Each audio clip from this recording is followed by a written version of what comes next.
Baptist Health, and by TIAA Bank. Now, to get things started, here's JP Shadrick. And welcome in. It's Jaguars postgame presented by Florida Home AC. Call Florida Home AC today. Official air conditioning partner of the Jacksonville Jaguars. JP Shadrick with Fred Taylor, Mike Dempsey, our entire crew. Jaguars win in week 2. Final score, Jags 24, Colts nothing. A shutout for the first time for the Jaguars since 2018. That was also against the Colts. The Jags have still not lost against the Colts at home since 2014. One of those games in that stretch was in London, the rest here at the bank, and it continues today, Fred. Good afternoon, first of all, Fred. What's up, boss? What a day. Amazing day. Both sides of the ball. I mean, everything just smells nicer. It looks better now, and all of a sudden this team's 1-1. Yeah, we got a little bit more to talk about down here. Mike, how you feeling, man? I'm good. How are you? I'm good. Who's not good? Right? Everybody's good. Yeah. I mean, I'm sure it was electric outside, man, but that defense, wow. 2017 was an amazing defense, right? But this defense today looked a little bit like the defense we had back in 1999. Well, they're I'm hitting just Matt calling Ryan it. all How day, so? right? How so? I mean, Opportunistic. opportunistic. I'm pretty sure, and I mean, those got back then. We would put up points, but the defense would minimize the opposing team's offense. I believe they might have had a few goose eggs to go with it too. Don't quote me on that, but it just seemed like these guys were flying around. The ends looked great. Josh and Trayvon, and they look good on the back end back there in the secondary. They just did everything right. The linebacking core was all over the place. They stopped the run. They smashed Matt Ryan. Man, that was great. They just looked amazing. Yeah, I thought the only thing that surprised me, Fred, was that the Colts didn't try to use Nyheim Hines more. They went to him right off out of the gate, right? Because Jonathan Taylor, all the Jags' focus was on shutting him down. They did a terrific job, held him to 54 yards on 9 carries. You'll take that every time. I mean, that's 6 yards a pop, but you took the ball out of Jonathan Taylor's hands today. So, look, we knew that the Colts were undermanned at the wide receiver position, but that's how you treat a team like that, like this Jags defense did today. Yeah, I just don't think the Colts would have been able to sustain, feeding the ball to Hines in that fashion throughout the duration of the game. I was thinking more in the passing game. Yeah, it's certainly in the passing game, but you know what they want to do. They want to get the ball to Jonathan Taylor. He has that C on his chest for a reason. A guy who had 31 touches a week ago. So they were waiting for an opportunity to get him the ball. But, again, the defense was lights out against him in the first half and throw the coach completely off whack in their play calling. Well, he had 5 touches for 4 yards, at the end of the half. So hats off to the play callers in the building and the guys that are out there making the plays. They actually made the plays they were supposed to make this week. Let's pause 10 seconds for station identification on the Jaguars radio network.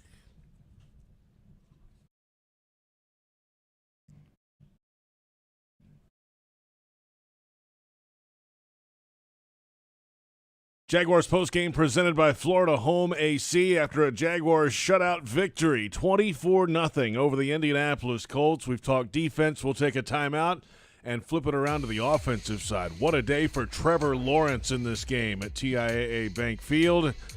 We'll go in the locker room as well. A conversation with Doug Peterson coming up. Bucky Brooks is standing by.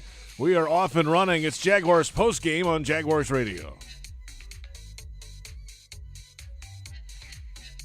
Are your heating and cooling costs extremely high? Do you want to extend the lifespan of your heating and cooling system investment? If so, Florida Home Air Conditioning is ready to help you save some money. Schedule your annual AC or heating system tune-up today with Florida Home Air Conditioning for only $59.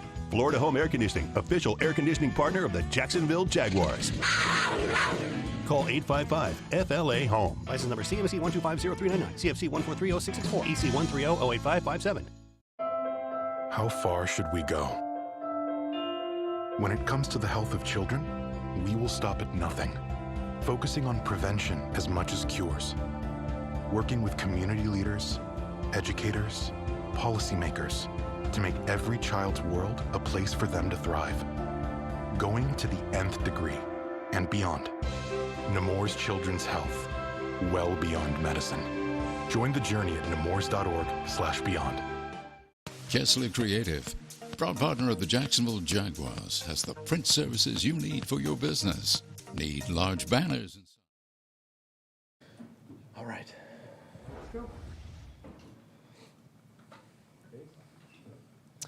Doug, just first off, your overall thoughts about the game, and obviously lots to like, I'm sure. Just overall, very proud of this group. Just how resilient they are, to bounce back from a loss last weekend to putting things together this weekend against a division opponent who I have a lot of respect for, obviously, for Frank and his team, and just very proud of our guys, the way they worked in practice this week, and how they came out and really took charge of this game from the opening drive. Coach, what did you see on film during the weekend in preparation leading up to this game that really allowed you to key in and totally shut down the run game of the Colts and therefore take them out of so much of what they want to do?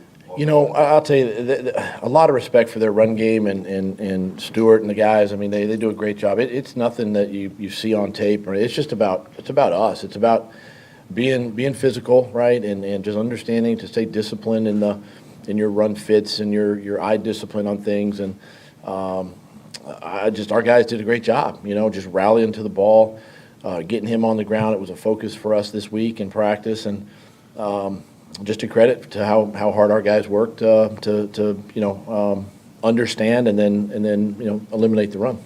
Offensively, what were you able to offensively? I'm sorry. What did you have in your game plan that kind of limited you from taking the shots downfield? I saw a lot of underneath, intermediate type stuff. Was that game plan, or was that more in reaction to what they were doing? It was a little both, and Gus Bradley's he's great at what he does. And what I appreciate about Gus and his scheme is they kind of just show you one thing. He'll mix it, but he'll show you one thing, and you got to stay completely disciplined with going against a guy like Coach Bradley. And I thought our guys did that. Trevor was efficient, got the ball out of his hand. Some of it was by play call and design to help him a little bit. And we had moments where we had some shots dialed. It just, for whatever reason, we also had them, alerted to some runs, and they took it away. So we had to run the football in those situations. So it's hard to, express that and explain that when obviously when you're not in a game plan meeting and understand kind of what we're trying to get done. Both sides of the ball right out of the gate, really clicking for you today, Doug. As a coach, can you feel it, especially offensively, early in the game, that it's going to work on this particular day? You hope. You got a lot of football left, and it's a 60-minute game, and you just got to take them one play at a time. And one thing I learned a long, long time ago is you never get too high and you never get too low. It's a 60-minute football game. Listen, they were down, I think, 20-3 last weekend and came back and tied that football game. So anything is possible. We just have to stick to our process and stick to what we're doing. And I know it's an old adage, but I wonder if it's true. Always been told that coaches learn the most about their team between game one and game two. Did you learn anything about your football team today? I just learned that this group is eager to win. They want to win, and they put in the hard work during the week. And that's something that I've been very proud of this group and really appreciate what they've done and how they've been able to take the mistakes from a week ago and sort of minimize them going into this week and really attacking the game plan and really just attacking their job. Coach over here, first drive of the game, you had a fourth down situation. I think it was a 4th and 4, and you went for it at that point. Was that more of to push them to that confidence level that you need them to be, because you dominated the time of possession today? Yeah, it's just a credit to the guys. Execution there. I think it was a great throw and catch to Zay Jones to get the first down.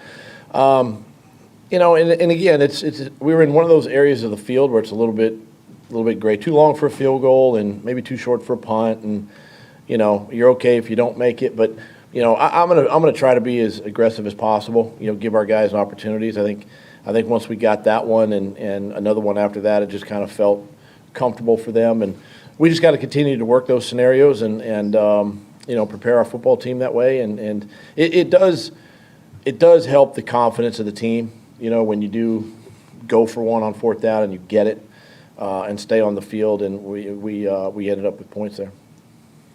Doug, there was a little chatter last week, some of it by people like us, about Trevor's accuracy issues, but today I'm sure this is his best completion percentage of his career, but did you guys work on anything in particular, rhythm, timing stuff? You talked about the pitch and runs. Did you, and in practice, though, did he really get diligent about trying to improve his accuracy? Every week we work on that kind of stuff, and try to be as efficient as possible. And, my hat's off to, Press Taylor, the coordinator, and Jim Bob, Mike McCoy, the guys, and for really, putting together a great plan and really helping Trevor, That's something that we kind of, as a coaching staff, kind of take away, even from the week before, and we got to help our guys, right? We just can't just, throw a bunch of plays out there and expect them to execute. We've got to help them, right? So that's why we practice. That's why we go out and do the things we do. And I thought Trevor really did an outstanding job today, getting the ball out of his hand. He saw things really well. There were a lot of catch, break tackles, get first downs, things like that. He threw hot a couple times. So those are all the things that he's capable of doing. And yeah, we continue to work on that stuff, every week. Doug, defensively, we've been talking about how good this defense could be for a while now. Was this maybe more of what you thought it could be than last week? Yeah, I mean, they played extremely well. We know Indy was down a couple of their pass catchers and good pass catchers. So who knows? But I tell you what, my hat's off to Mike Caldwell. Great defensive plan. The guys were, they executed it during the week in practice. And again, that's kind of, to me, that's where you win football games, is during the week, and then you just go out and execute the plan. And for them to fly around today and do the things they did, get after the quarterback, create turnovers, all the things we talk about, we saw it. And things are starting to kind of, I think, click for guys, and still a lot of football ahead of us. We've got to play this team again, and we just got another great opponent next week. Coach, we know that this is a passing league now, but we saw what seemed to be a concerted effort to really maintain balance today. I think 30 pass attempts, 37 run attempts. Was that in the back of your mind, or were you just calling the game in the flow? I seem to learn from experience, but you do what it takes to win. Bottom line, you do what it takes to win. If that means running it 37 times or 47 times, 50 times or 10 times, you do what it takes to win the football game, right? And it was just a great opportunity. And again, credit the offensive line. Phil Rauscher had those guys prepared, and good. It was good balance overall. It was a great balance for us. Coach Will Brown, WJCT News. When you were hired, you talked about the process, and you said it would take a while to kind of get to where you wanted to go, and you needed some patience from the fans. But to be able to have a performance like this in the home opener, how much do you think that this will keep fans engaged and keep that bond between the team and the fans stronger than it might have been in previous years? Yeah, I think I thought we had a really good crowd today. They got loud on a couple of those defensive fourth down plays, in the second half, and that was good to see the guys out there. I think listen. You get paid to win games, right? You win, the fans show up. I'm a fan. I want to go watch a winner, so I'll pay money to go see a winner, right? So we have to just win games. This is a great start today. There's a lot of football left, but the crowd was excellent today.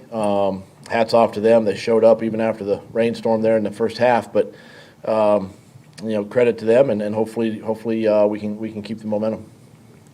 Doug, apologize if you've already been asked this. Yeah. Except for the deep ball that almost got intercepted early on in the game, it seemed like Trevor was just on point with just about everything. His decision-making, where he went with the ball, things like that. Could you talk a little bit about that? Why do you always bring up the negative first? That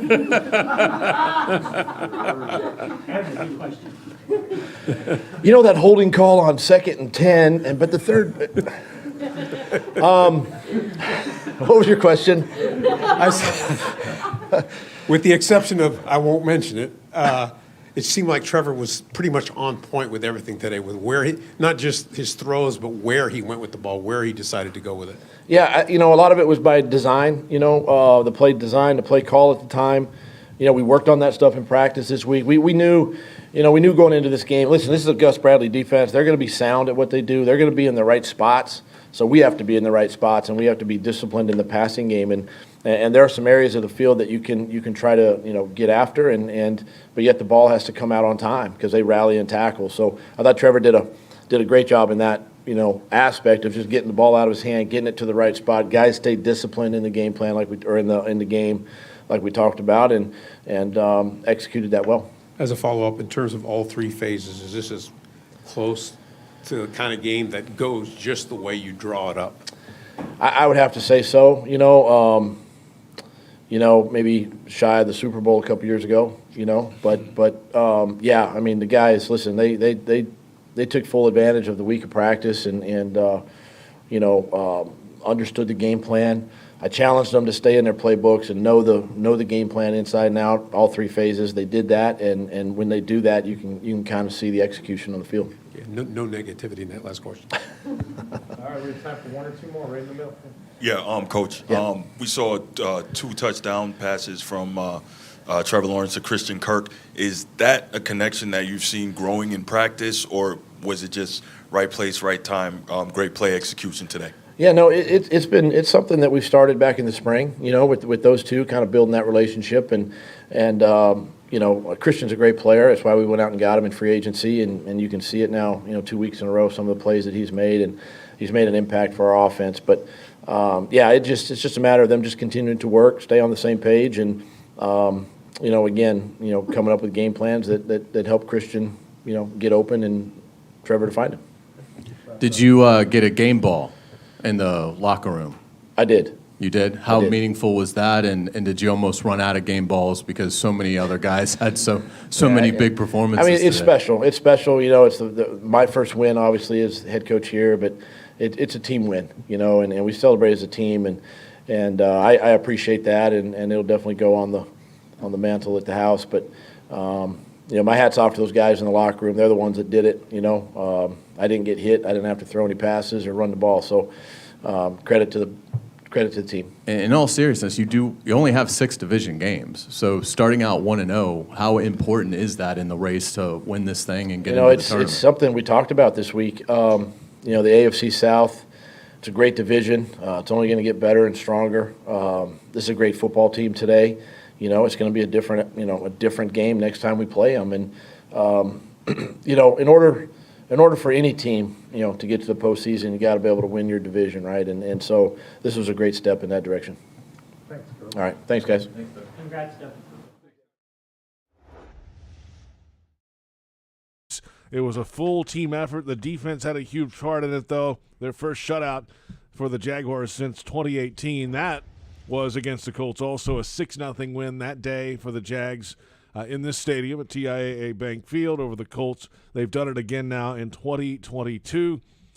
Trevor Lawrence with a fantastic day at the office today, efficient throughout, and spread the ball around, ran the ball, also balanced it out on offense today, and got the job done. They secured that shutout towards the end of the game as well. The defense was kind of up against it a couple times. The Colts were in the red zone, but turned them away on downs, 2 possessions in a row to finish out this game today for the Jacksonville Jaguars. Jags are now 1-1. They bounced back from a loss week 1 against the Washington Commanders. They open up TIAA Bank Field with a win over the division rival Indianapolis Colts.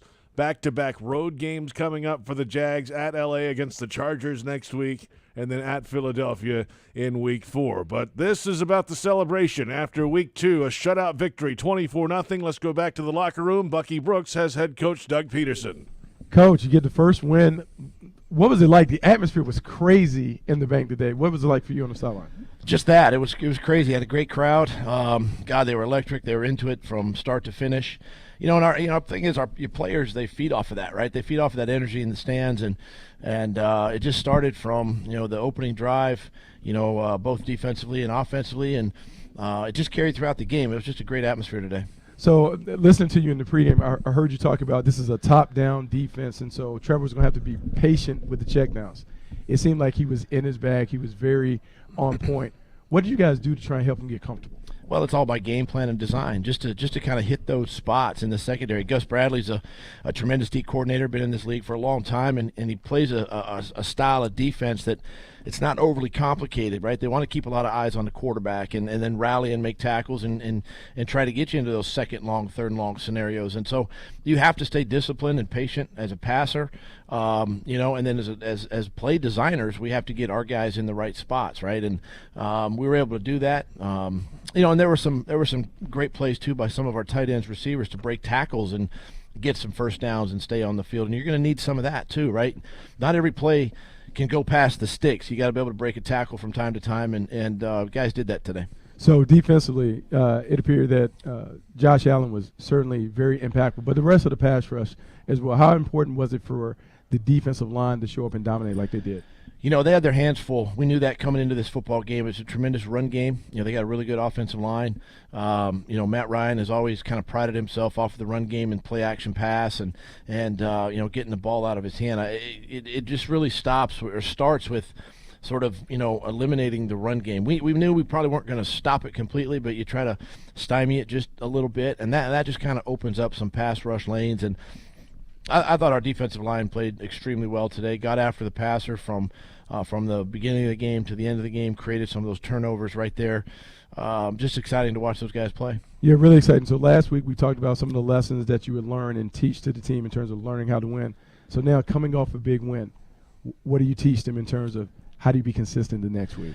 That's the whole focus, right? You can enjoy it for about 24 hours, and we're back to work tomorrow, and our focus has to get on, L.A., our next opponent. And, it's a young football team. I do want them to enjoy this, but at the same time, we know that we've got to put in the same amount of work this next week coming up. We can't take days off. We can't take practices off. Guys are going to be sore on a Wednesday and a Thursday, and that's all part of the process that we're trying to establish here. And I think you're starting to see that with the guys, right? And they're starting to buy into that.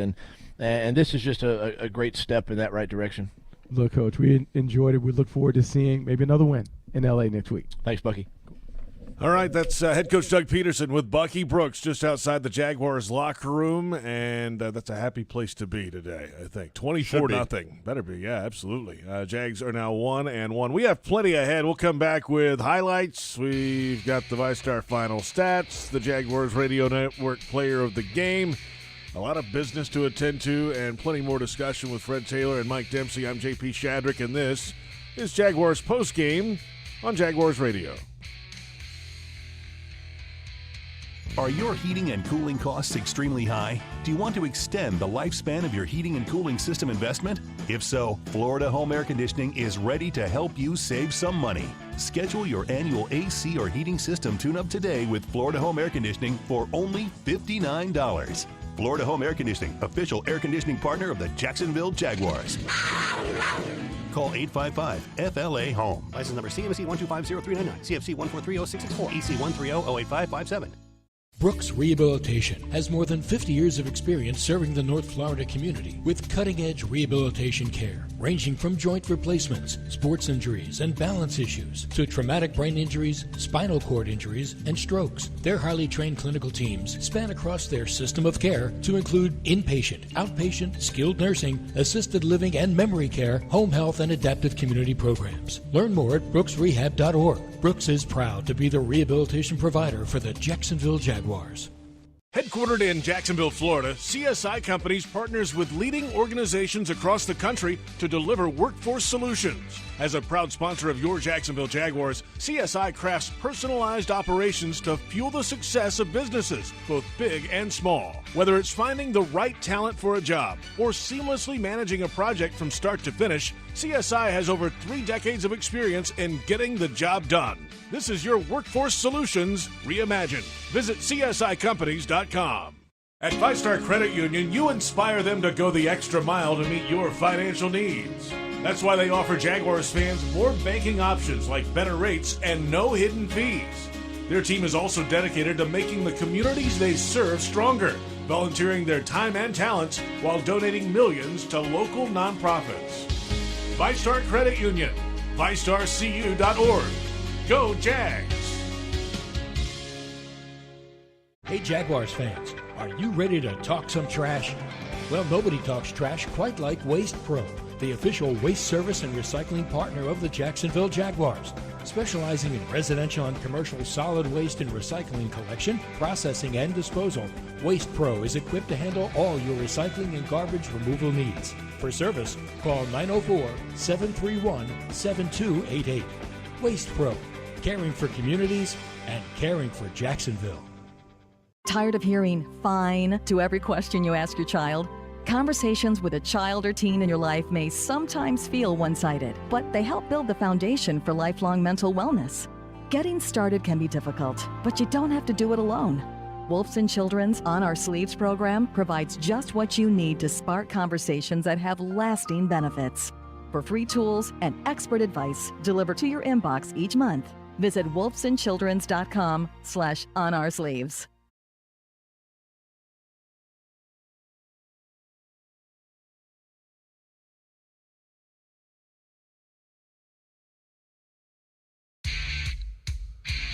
Welcome back. Jaguars postgame continues after a Jaguars shutout win over the Indianapolis Colts, 24-0. JP Shadrick, Fred Taylor, and Mike Dempsey.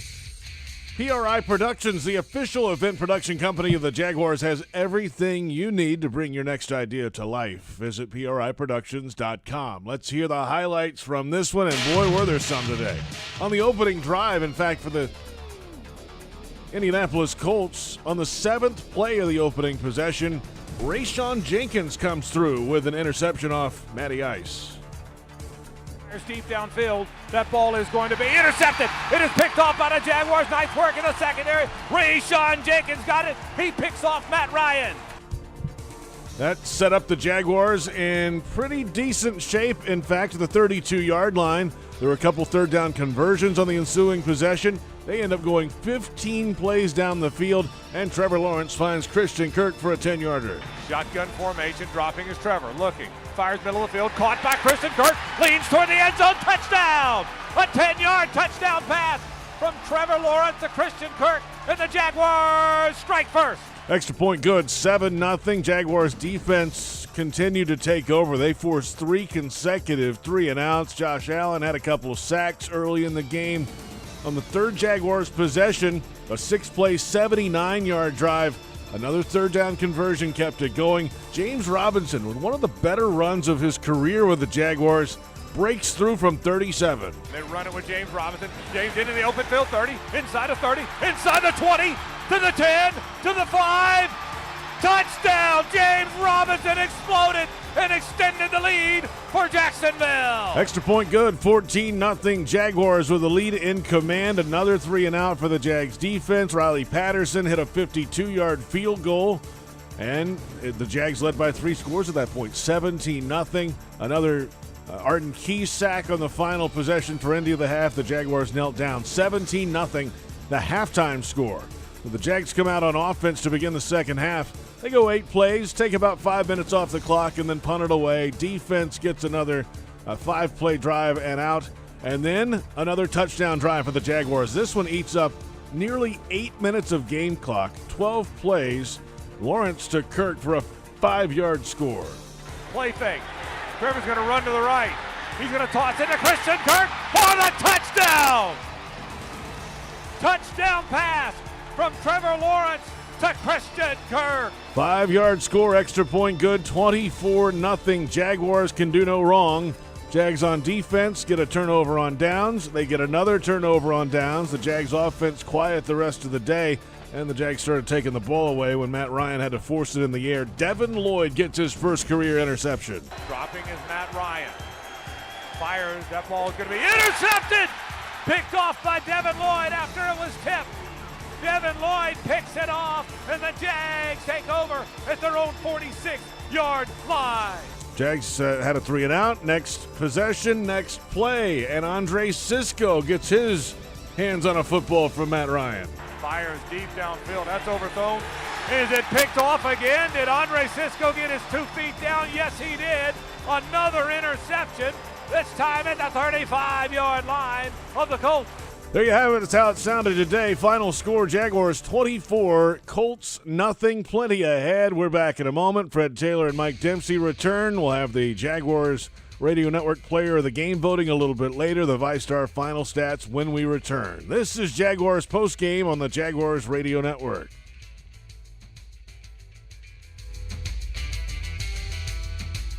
Jaguars fans, here's a great way to pay with pride wherever you go. Exclusively from TIAA Bank, the Jacksonville Jaguars Visa debit card comes with a fierce look and fantastic features, along with the convenience to make purchases online or at millions of locations worldwide. And it's yours, free, when you open a Yield Pledge checking account. Order yours today. Visit TIAABank.com/JagsCard. TIAA Bank is a division of TIAA, FSB, member FDIC, and the official bank of the Jacksonville Jaguars.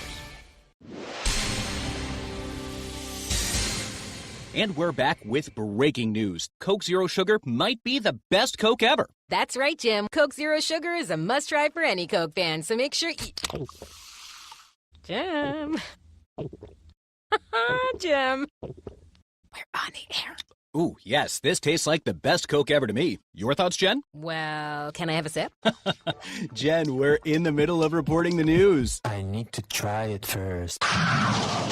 Jaguars fans, huddle up for the best defense against expensive car repairs, CarShield. Score big with the nation's #1 automotive protection company, CarShield. They offer affordable plans that cover over 6,000 parts and systems in your car, truck, or SUV. Don't miss any Jaguars action this season with a car breakdown. Call the MVPs at CarShield for their best coverage ever. Call 800-471-1223. 800-471-1223. Go Jags!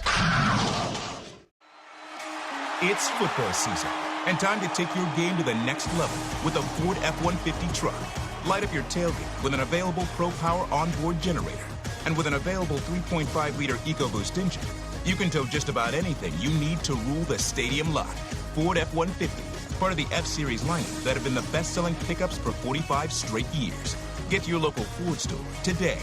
Proud sponsor of your Jacksonville Jaguars. Welcome back. It's Jaguars postgame presented by Florida Home AC. Jaguars over the Colts, 24-0.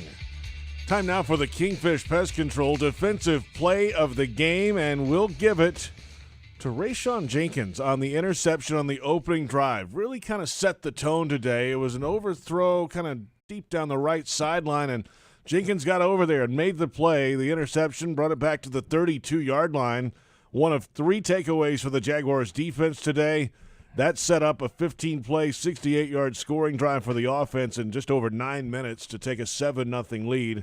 So the Rayshawn Jenkins interception, the Kingfish Pest Control defensive play of the game. Let the pros tackle the pests in your home by going to kingfishpest.com. That's kingfishpest.com. Time now for a look at the VyStar final stats. Jaguars Game Day Radio is brought to you by VyStar Credit Union. Do good, bank better. Well, these are good ones today. And let's go through the team stats in a shutout victory, 24-0. Total yardage in favor of the Jaguars, 331 to 218. Third downs, the Jags were 6 of 15. A lot of those miscues were late in the game when it was out of reach anyway. Third downs for Indy, 2 of 10. The Jags had 21 first downs today. Indy had only 9 in the game. Rushing yardage, 96 for the Jags, 54 for the Colts, with the league's leading rusher a year ago back in the backfield. Passing net, 235 to 164 in favor of the Jaguars. Penalties, 5 for 30 against Indy. The Jaguars last week had 13 penalties for 90 yards. This week, they clean it up. 3 penalties for 19 yards in the game. Time of possession in favor of the Jaguars and heavy. 38 minutes, 15 seconds. They held the football and kept the Colts on the sideline. That's the team look. All right, the individual stats, well, as you laid it out earlier, JP, Trevor Lawrence, 25 of 30, 235, pair of touchdowns, no interceptions, a sparkling quarterback rating of 121.5. Matt Ryan, not as successful, obviously, 16 of 30, 195. 3 interceptions, and 5 times he was sacked today. Quarterback rating for Ryan of 34 on the day. It's a nice job by the Jaguars defense. We asked for balance between passing and running. Well, we got it. Trevor Lawrence threw it 30 times. James Robinson, Travis Etienne combined for 31 carries, but not very successful carries for the most part. Neither one of them able to manage a 3 yards per carry average. Robinson, 23 for 64 hard-fought yards, but the 37-yard touchdown was the highlight of the day on the ground. And the highlight for the Jaguars defense was holding Jonathan Taylor to 54 yards rushing today. Christian Kirk, 6 for 78. Receiving on 6 targets. That's pretty efficient. Pair of touchdowns. Evan Ingram caught 7 balls for 46 yards. Ashton Doolin led the way for Indianapolis, 5 for 79. Defensively for the Jaguars, Devin Lloyd and Andre Sisco each had 6 tackles to lead the way, but it was the sacks that jumped to the forefront. Josh Allen with a pair of early sacks. Roy Robertson Harris, Adam Gotsis, and Arden Key also contributing in that column. James Robinson's 37-yard run was, at least for me, Fred, one of the better ones of his career. Just weaving through a few guys, breaking a tackle, and then taking it to the house. Yeah, I thought he did great on that run. Showed a lot of vision. We don't see him with the breakaways. Maybe if it was 40 yards, I don't know if he gets there. But, I'm just being tough on James, right? He made a lot of good cuts today. The cutback was there. He took advantage of it. He found those lanes that were open. And, shout out to the O-line, to those guys up front. It was ugly running in there, but, they did enough when they needed to get it done. They protected the quarterback. They didn't give up any sacks, which is huge in the stat column. And even the offense overall, to execute the way they did in the red zone, unlike a week ago, they were 100% there. So they came back, made a lot of improvements. You mentioned the penalties. They improved like they should have today.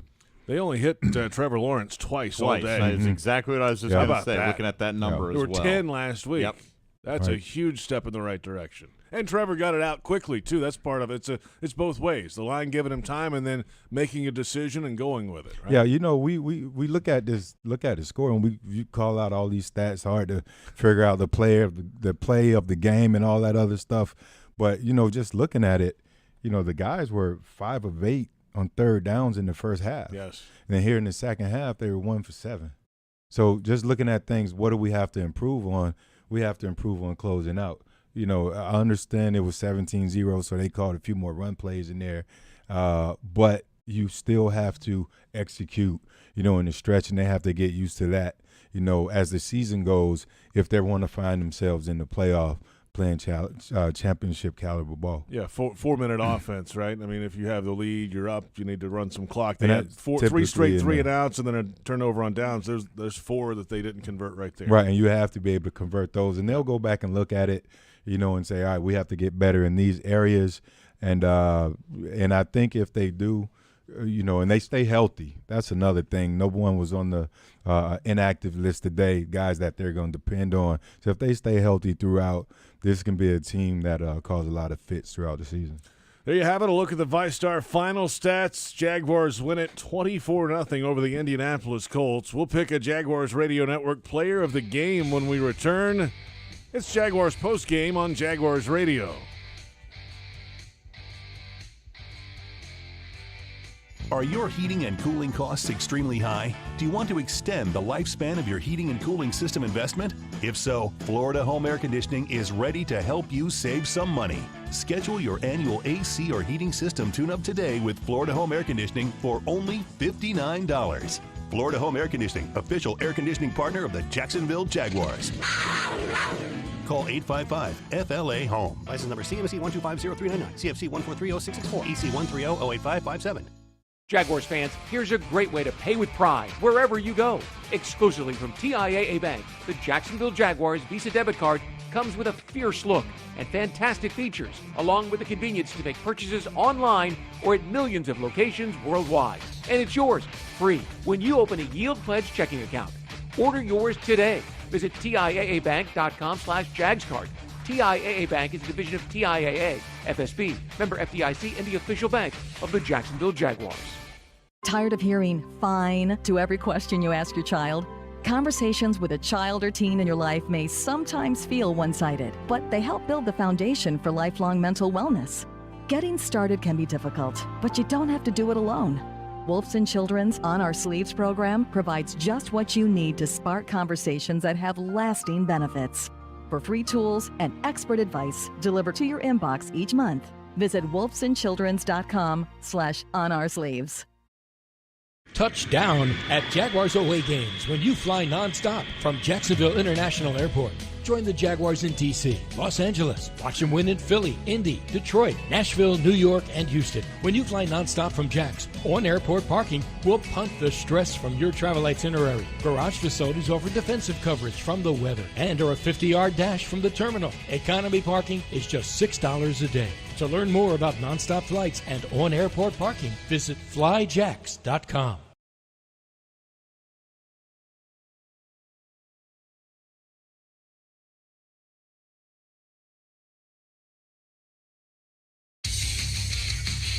Jaguars postgame presented by Florida Home AC. Call Florida Home AC today. Official air conditioning partner of the Jacksonville Jaguars. 24-0 the final. Jags over the Colts.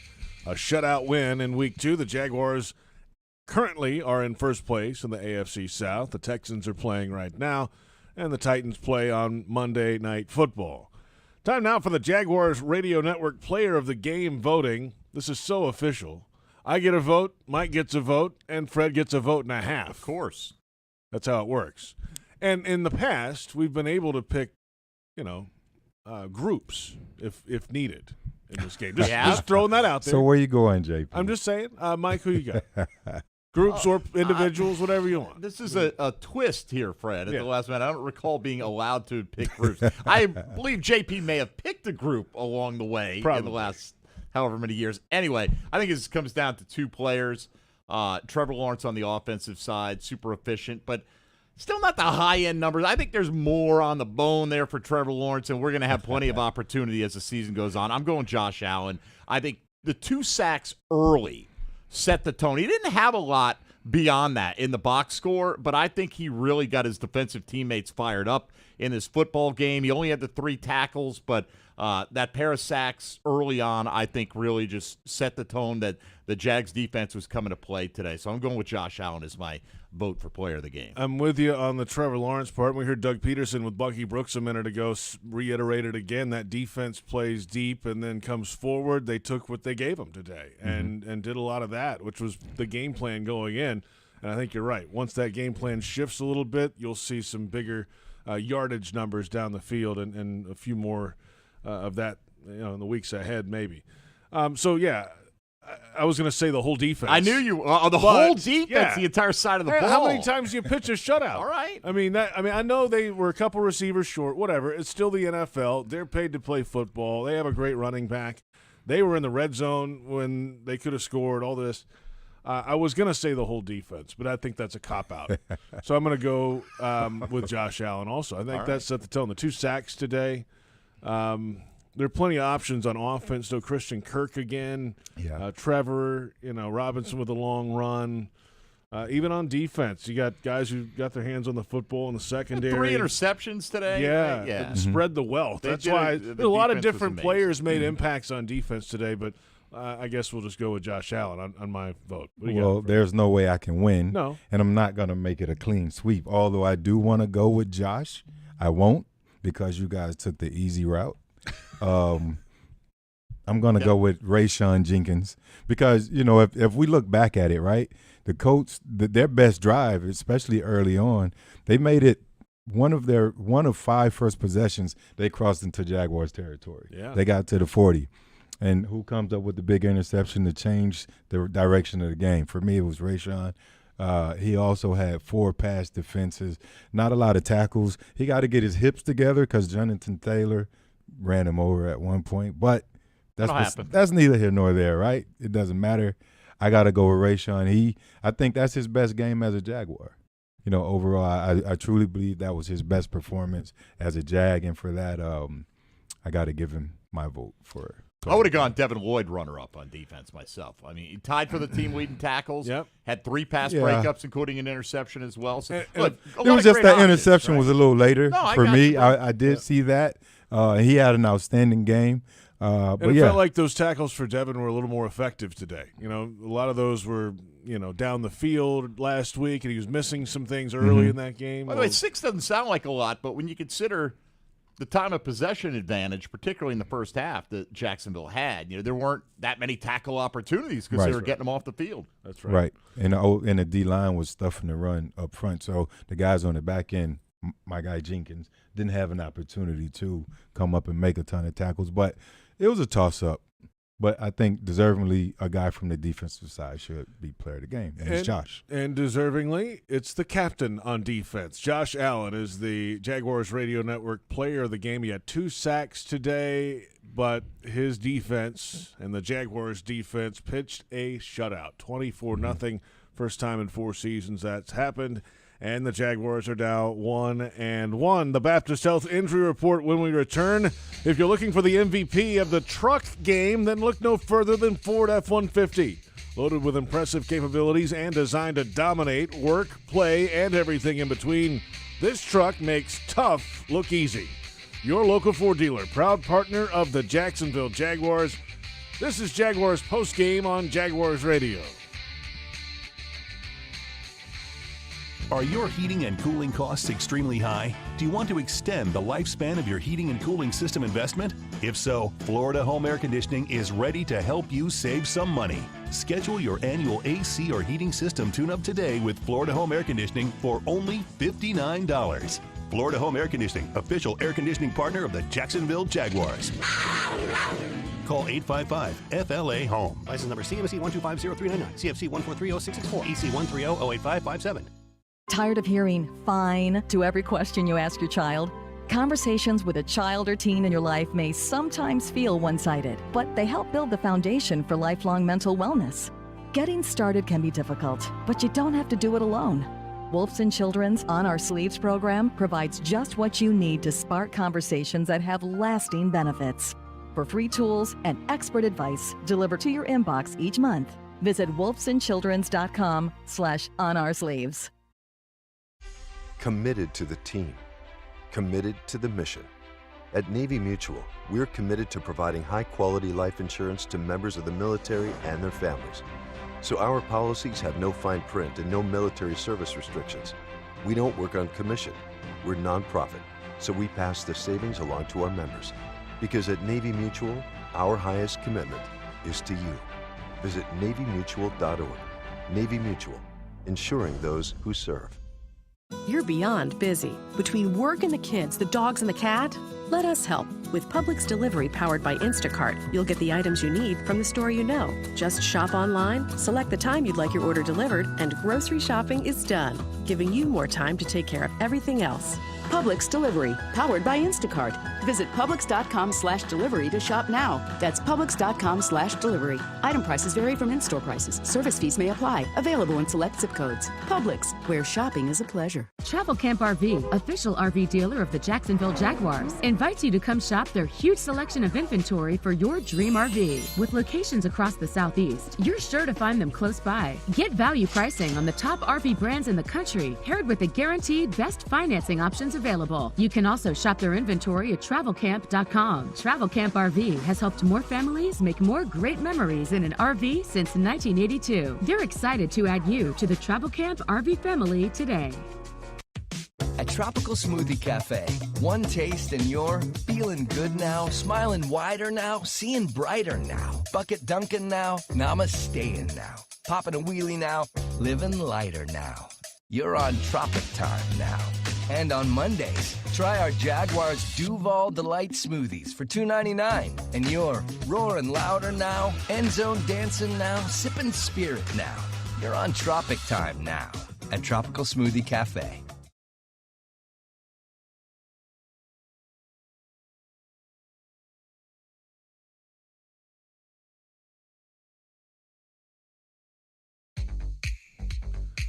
Jaguars postgame continues, presented by Florida Home AC. JP Shadrick with Mike Dempsey and Fred Taylor after a Jaguars win over the Colts 24-0. And time now for the Baptist Health Injury Report. Baptist Health, changing healthcare for good. Well, this is remarkably, at least so far, knock on wood, been a healthy football team. Last week, the Jaguars did not have any players on the injury report throughout the week, Wednesday, Thursday, Friday. Nobody had to get a game status for this game at the end of the week. Well, we saw Tyson Campbell at one point went down, came off, and then went back in the game. I didn't see anything really else that stood out today. We'll see what comes out in the next day or so. Of course, bumps and bruises, things happen off to the side, but that was I think the one that I remember that stopped the game at least. Yeah, no doubt. Fred, do you remember a time in your career when you were in the second week or maybe through the second week of the season and you didn't have anybody in the injury report? Not at all. Crazy, right? Not at all. But, yeah. Part of the reason we thought they should win this game today, I mean, Indy without some really key players, and the Jags took advantage of it. It wasn't like they just stuck by. They dominated, and it wasn't just because of the absence of those guys, but they took advantage of those players not being in, particularly, I thought, more so even the wide receivers than Shaq Leonard. But regardless, man, let's just knock on wood and hope we get another good series of reports heading out to the West Coast this week. And part of that, too, and Fred, I'm sure you can speak to this, is on the players for taking care of their bodies, getting things right in the preseason, the training camp, and into the regular season, and the athletic training staff to help them get to that point, too. It's really a team effort. Jeff Ferguson and his staff down in the training room do a fantastic job with these guys. We always hear about the rehab work with a guy like James Robinson, getting him back on track and going.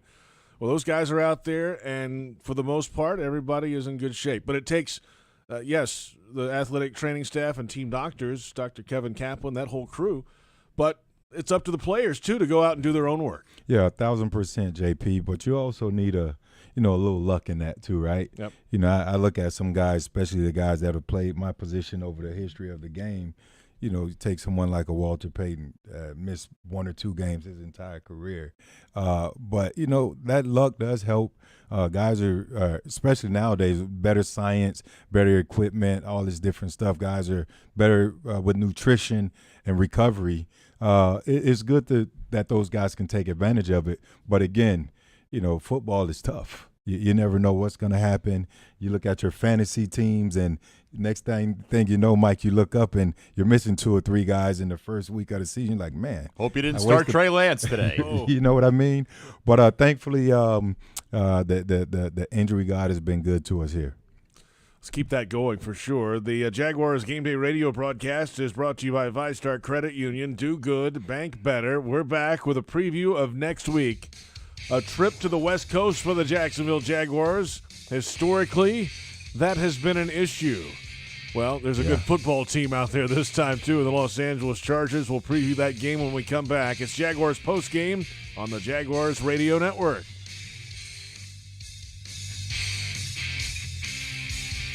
At VyStar Credit Union, you inspire them to go the extra mile to meet your financial needs. That's why they offer Jaguars fans more banking options like better rates and no hidden fees. Their team is also dedicated to making the communities they serve stronger, volunteering their time and talents while donating millions to local nonprofits. VyStar Credit Union, VyStarCU.org. Go Jags! At Farah & Farah, we represent people from all walks of life in matters involving personal injury cases. It doesn't matter how much money you have. It doesn't matter which neighborhood you call home, because everyone deserves justice, dignity, and respect.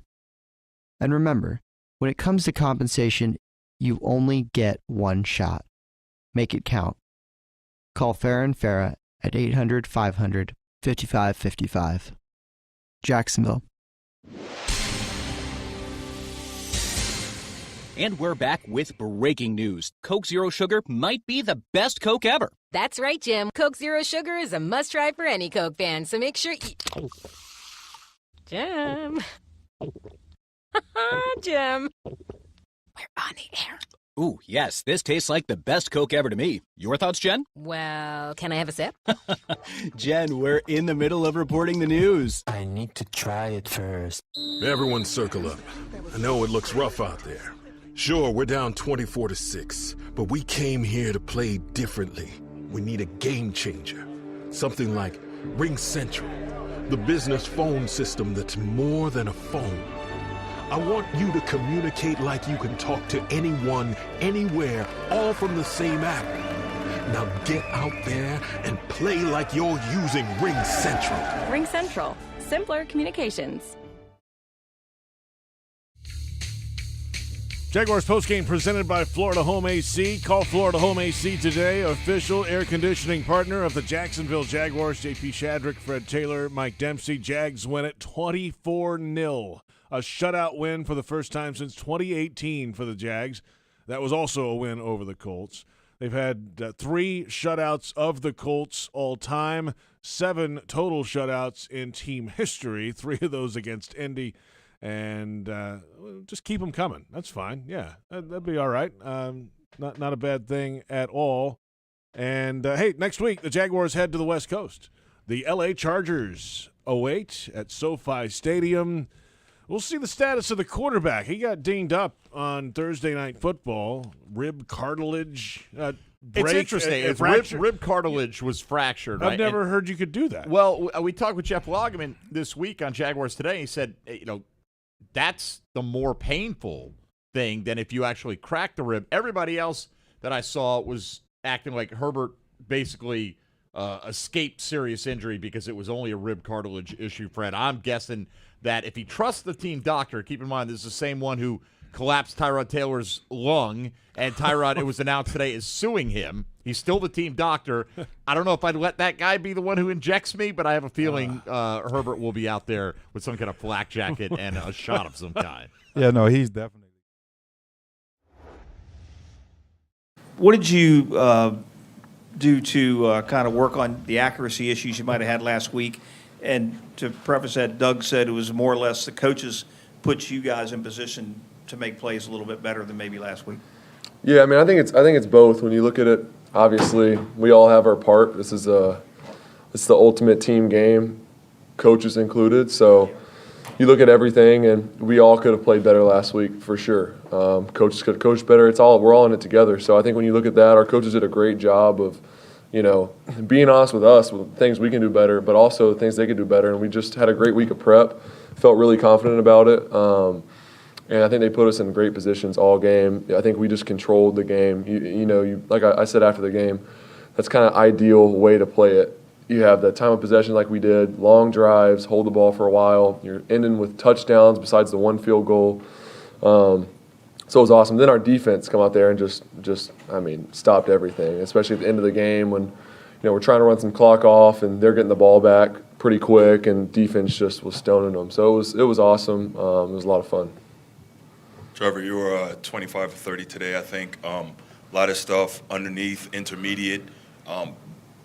Was there a reason that you weren't taking more shots downfield? Were you just taking what the defense gave you? Was that the game plan? Yeah, it was. Yeah, definitely. It was our plan. Just the way the defense they run, the structure, they try to take away shots. They play soft. They'll give you things underneath. They just make you be patient for the whole game. And a lot of teams get impatient, try to start forcing throws downfield.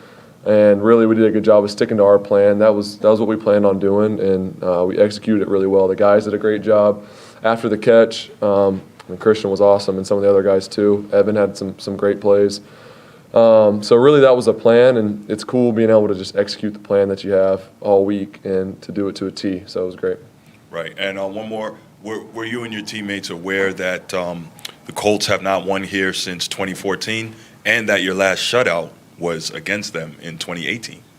The second part, no, I didn't know. But I think everybody knows about them not winning here in a while, and for us, it's just trying to keep that streak going, which extended it to another year, so to next year. So, but we still got a lot of division games left. We still got a full season ahead of us. That's that 24-hour rule we talked about after the game. Let's enjoy it tonight because this is a big one. It's a division win. Really played well. Dominated the game. We should celebrate, but when we come in tomorrow, we got to flip the script and get ready to roll. Trevor, go ahead. Listen, after every game, you kind of know how you play. You don't necessarily have to watch film to know inside how you played. Did you feel like today you were about as on point as you could be in terms of where you went with the ball and ball placement in terms of giving your guys a chance to get the yaks? Yeah, I was really I'm happy with the way I played. I think I left a couple plays out there, but honestly, for the most part, I think I maximized what was in front of me, and our guys did as well. The O-line did a great job in protection. We did a nice job, I think, coach and press with the play calling, just mixing it up, keeping them on their heels.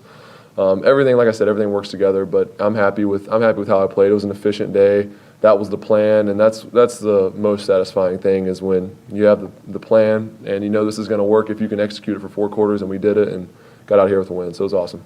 Kind of building off some of the offensive questions, Trevor, how difficult is it, and Christian echoed this in the locker room, when you have to play within the offense? He said, he wants to have a 40-yard touchdown pass, and you want to probably throw it, but how difficult is that to say, all right, like that's what we want to do, but this is what the situation is, and we have to play within the offense? I just think that we were really prepared to do what we did today, just be patient, and that was what was preached to us all week. So I think that made it easier.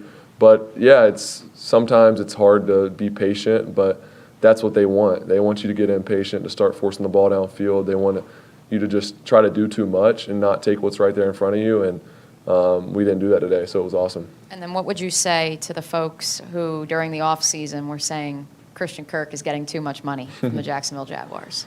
I mean, 2 games in, and it's been great so far. So I don't really care about that stuff. I know he doesn't either. We've talked about just blocking all that out. And at the end of the day, I said it after the game. The group we got, we're confident we can beat anybody we play. And the matter of whether we prepare the right way and we execute it, that's another story. But we got the talent, so I'm not worried. He's awesome. Just from a quarterback's perspective, the way he plays, the way he sees the game. The way he gets open, just everything. He has a great feel. So it's been great, that relationship, and just keep building that with all the guys. We got a great group. Trevor, when this stuff works, how fun is the design of some of the things you guys are doing? The 4th down play down at the goal line and probably several other examples. It's awesome. I mean, just like I said, when you have a plan, you have a scheme, and you're planning on seeing this look, and this is why you're doing it a certain way, and it works out. That's why that's the best part. I'm sure for the coaches, but also for us players. This is how you practice it. This is the look you think you're going to get. You get it. You execute it. Make the play. It was awesome, especially in those big moments. You had a couple 4th downs, just a bunch of drives we kept alive and marched it down the field. It was great. You've been going uphill in your career so far. You're at 500 for the first time. I mean, does it feel like a good place to be, and then maybe try to build off that? Yeah, I mean, that's all you can do is just take it week by week. We talked about earlier in the week, last week, really felt like we should have had that one, but you got to move on. The same thing, Monday, you got to flip the page and you got to move on to the next week, and we did a great job of that. I thought we prepared really well, and same challenge this week after a win and playing really well all around, offense, defense, special teams, but you got to, all right, now it's time to prepare for the Chargers that we got to go play. So that's the challenge, and you got to do it every week, and I think we got the guys to do it. Building on that same ilk, this time last year, obviously struggles compared to this year, but now you got a lot more going on. You're using the term maximize for your performance in the past game. How much more excitement do you feel getting prepared going into the Charger game? I know there's still the 24-hour rule going on and such, but how much more excitement is it to get back out there and prepare? I mean, you're excited every week, obviously a little bit for different reasons. When you lose a game, you're ready to get back and let's go get the next one. When you win a game, just keep this momentum. And I think that's a big thing in this league is you have to forget the game, but you also use that momentum, let it carry you throughout the season, build some confidence, and I think it has with this crew. And we have a lot of confidence already, but now to put that together and go dominate a game and show it on the field, I think that's huge for us. So just carry that into this week. Hey, Trevor, can you talk about the matchup problem that Christian kind of creates, especially when you put him in the backfield, motion him out, and stuff like that? Yeah, his versatility, being able to put him outside, inside, in the backfield, wherever you want him, and then mixed with all the other threats we have, the guys at running back, the other wideouts, our tight ends. It just creates problems for defenses, and as much as we can keep using that to our advantage, we will, and I think we've done a good job of that so far, and you saw a lot of those we should have had last week, didn't execute quite right, but those hit today. So being able to just, like I said, carry that and keep the execution level like it was today, and we should be fine. You talked before, I guess, about how he prepares and how he's good for the other receivers. Yeah. What's one thing about his preparation or anything that maybe stands out for you? There's a lot of things. Just he's very professional, the way he approaches the game. The conversations we have, he sees things really well. After a play, it might, whatever the concept was, I don't get into all that, but he'll see something and come to me and ask, what I saw, and it's just constant conversation. I think that's the biggest thing between a quarterback and a receiver is just having that dialogue all the time, whether that's in practice, in a game, both. And he does a great job of that, and our other guys do too. And during practice, we always go after, and if something wasn't right that day, we go fix it and make sure we're on the same page. And I think you're seeing some of that stuff start to pay off and click. Trevor, second year, second staff. Obviously, every coordinator is going to want to put you in a position to be successful, but this early on to go out, have a performance like this where it does work to a T, and you talk about that level of execution, what does that do for that relationship between you, coordinator, the head coach, everything involved? I think it just confirms, what we're doing here, what we're building, the people we have, coaches and players included, and I think that's really it. It confirms that we're on the right track. We're where we want to be, and like I said, you just got to take it week by week and keep getting better. I mean, if we win this game and go and lay an egg the rest of the season, doesn't really matter. So we got to keep getting better, and I'm confident we will, but it really does just confirm what we're doing. And I got a lot of faith in the coaches and our players, and just proud of, like I said, the way we executed. And it's fun when it comes together, and it was awesome. Trevor, the touchdown pass to Christian, was it exactly like the play last week to J-Rob, or just like a little different version? Oh, the second one? The second, you're talking about? Yeah. Similar, a little different. I mean, it's a little different. I mean, you guys can go back and watch them and look at the difference in them, but not the same language. Not the same. Yeah, not the same play. Just like I said, same thing. Coach is doing a great job of knowing the situation, getting us in the right play, surprising the defense. It's just I think they did a great job. As a follow-up, I know nothing's more important than getting the W, no matter how you get it. But when you have this upcoming matchup with a guy like Justin Herbert, do matchups like that stoke you? Does it provide any extra motivation at all, or is it just another opponent who happens to have a great quarterback? Yeah, I mean, it doesn't really change anything for me. At the end of the day, we're there to win the game, and I'm not playing against him necessarily. He's not playing defense, so I gotta study what they're doing on the other side of the ball. And you know, it's always a fun matchup though when you have two young quarterbacks, and he's obviously playing great, and he's a great player, and I have a lot of respect for him. So it's going to be a fun matchup, but no, it doesn't really add anything to me. It's still a game that we're trying to win. I don't think we've actually asked you this specifically, Trevor. When it comes to Doug's aggressiveness on fourth downs, what do you think? What do you make of it? What do you think of how aggressive he is? I love it. It's awesome. I mean, I think it just builds confidence in the whole team when he's willing. You know, we're on what was it today? I don't even know. Around the 50 and have a 4th and 2, and early in the game he's willing to go for it. It just shows, one, he trusts our offense, 2, he trusts our defense. If for some reason we don't get it, he trusts our defense to hold up. So I think all the way around, that's the mindset is, no, you're not going to go for every 4th down, but we're not scared to go for it. We know we got the players to do it, and just being aggressive and instilling that confidence in the whole team. Were you surprised a couple of the times that he has gone for it through 2 games?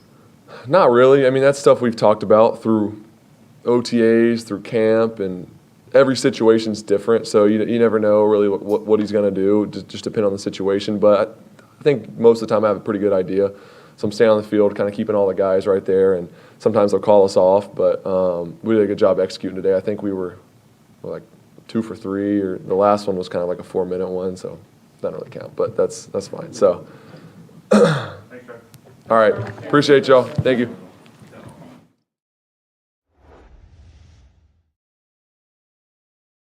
But more. Sandwiches from Dash, made fresh, Dailies. When it comes to water, choose our team, the winning team. Choose CGC Water Treatment. CGC Water Treatment works, and it works for DG too, former Jags QB, David Garrard. If you're not filtering your water, you are the filter. Don't be the filter. Discover the Kinetico difference. Call CGC Water Treatment at 844-CGC-JAGS or visit cgcwater.com. CGC Water Treatment are proud partners of the Jacksonville Jaguars and your local independent Kinetico dealers. Restaurant Orsay is a bustling French-American bistro focusing on classic French techniques with their chefs incorporating a traditional Southern influence. Celebrate life's special moments or just relax and enjoy their daily happy hour, weekend brunch, and nightcap on Friday and Saturdays from 10 until midnight. Restaurant Orsay, located in historic Avondale, 3630 Park Street. Visit www.restaurantorsay.com. Tired of hearing "fine" to every question you ask your child? Conversations with a child or teen in your life may sometimes feel one-sided, but they help build the foundation for lifelong mental wellness. Getting started can be difficult, but you don't have to do it alone. Wolfson Children's On Our Sleeves program provides just what you need to spark conversations that have lasting benefits. For free tools and expert advice delivered to your inbox each month, visit wolfsonchildrens.com/onoursleeves. Here's 150 more reasons to love Dunkin'. When the Jaguars have 150 passing yards during a game, you score a free classic donut with the purchase of any beverage from Dunkin'. Enjoy classic donut favorites, including the pumpkin donut, Boston cream, glazed, powdered, jelly-filled, and more. Offer not available on the Dunkin' mobile app. Offer only available with coupon found on the Jacksonville Jaguars app in participating Jacksonville, Florida area Dunkin' restaurants. Limited time offer. Exclusions apply.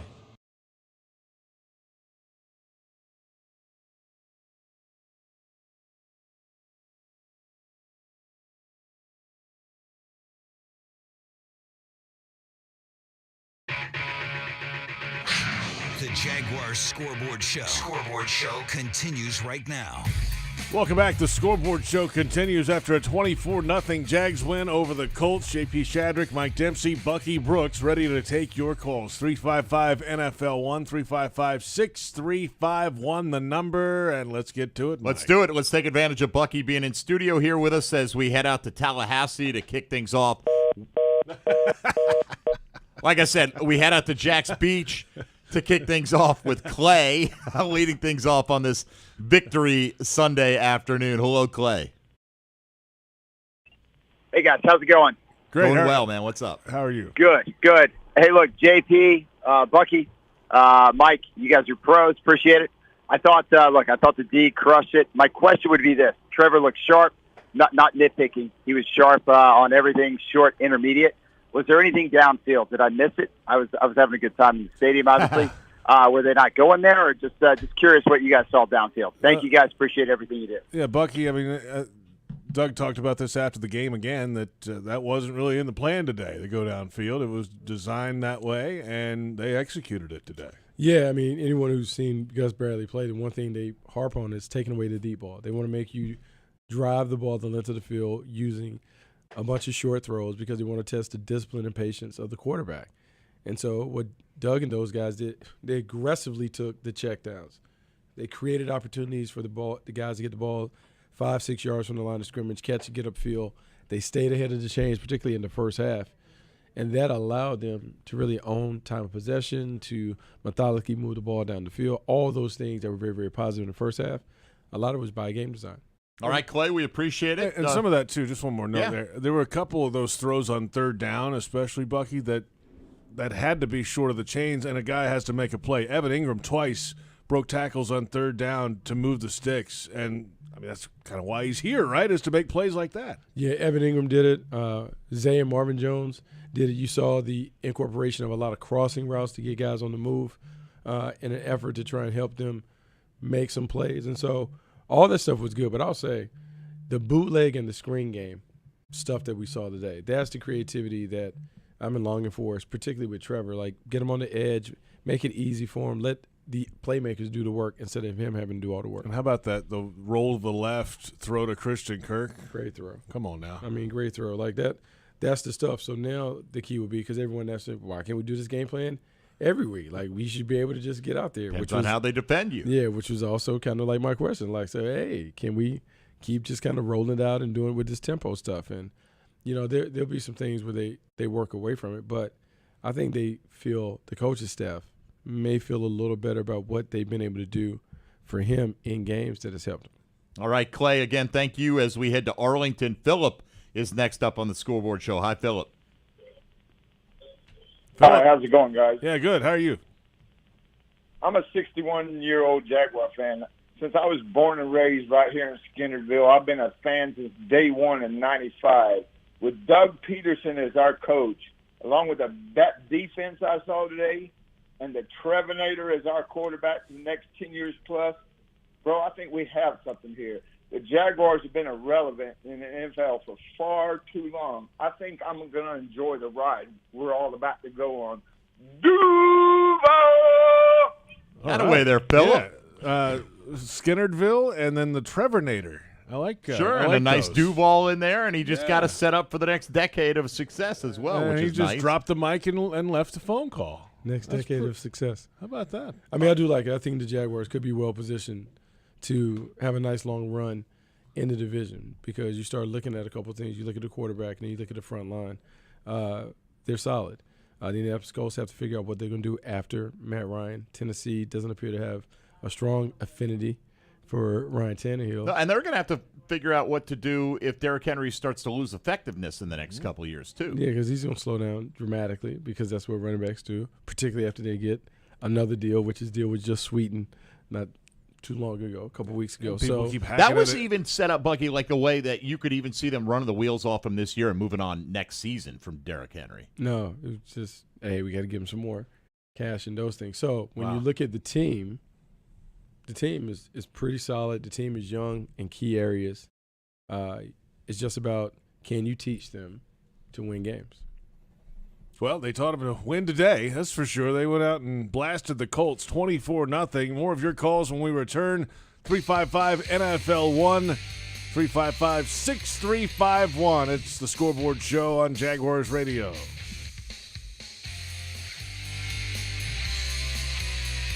Brooks Rehabilitation is hiring nurses who want to be empowered as advocates, educators, care coordinators, and leaders in exceptional patient care. They have open RN, LPN, HHA, and CNA positions across their inpatient, skilled nursing, and home health care settings. Join their nationally recognized team, where you'll serve as a central team member doing what you do best, providing exceptional patient care. Apply at careers.brooksrehab.org. At Tropical Smoothie Cafe, one taste and you're feeling good now, smiling wider now, seeing brighter now, bucket dunking now, namasteing now, popping a wheelie now, living lighter now. You're on Tropic Time now. And on Mondays, try our Jaguars Duval Delight Smoothies for $2.99. And you're roaring louder now, end zone dancing now, sipping spirit now. You're on Tropic Time now at Tropical Smoothie Cafe. Travel Camp RV, official RV dealer of the Jacksonville Jaguars, invites you to come shop their huge selection of inventory for your dream RV. With locations across the Southeast, you're sure to find them close by. Get value pricing on the top RV brands in the country, paired with the guaranteed best financing options available. You can also shop their inventory at travelcamp.com. Travel Camp RV has helped more families make more great memories in an RV since 1982. They're excited to add you to the Travel Camp RV family today. Your hometown gate now has more ways to save. Introducing My Gate Rewards, a new loyalty program with member-exclusive savings and fuel discounts. Earn points on in-store purchases, take advantage of special offers, and save on products you love.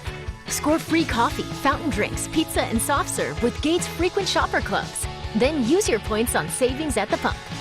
Download the My Gate Rewards app in the App Store today or ask a store associate for more information. Go from good to Gate. Your pet means the world to you, so Pet Paradise created a slice of paradise just for them. Pet Paradise is your complete pet health care destination with resort-style day camp, overnight boarding, professional grooming, and compassionate veterinary care from New Day, all located under one roof. Pet Paradise has over 50 locations to serve pet fanatics like you nationwide. Book today at petparadise.com, the official pet care provider of the Jacksonville Jaguars. You're beyond busy. Between work and the kids, the dogs and the cat, let us help. With Publix Delivery powered by Instacart, you'll get the items you need from the store you know. Just shop online, select the time you'd like your order delivered, and grocery shopping is done, giving you more time to take care of everything else. Publix Delivery, powered by Instacart. Visit Publix.com/delivery to shop now. That's Publix.com/delivery. Item prices vary from in-store prices. Service fees may apply. Available in select zip codes. Publix, where shopping is a pleasure.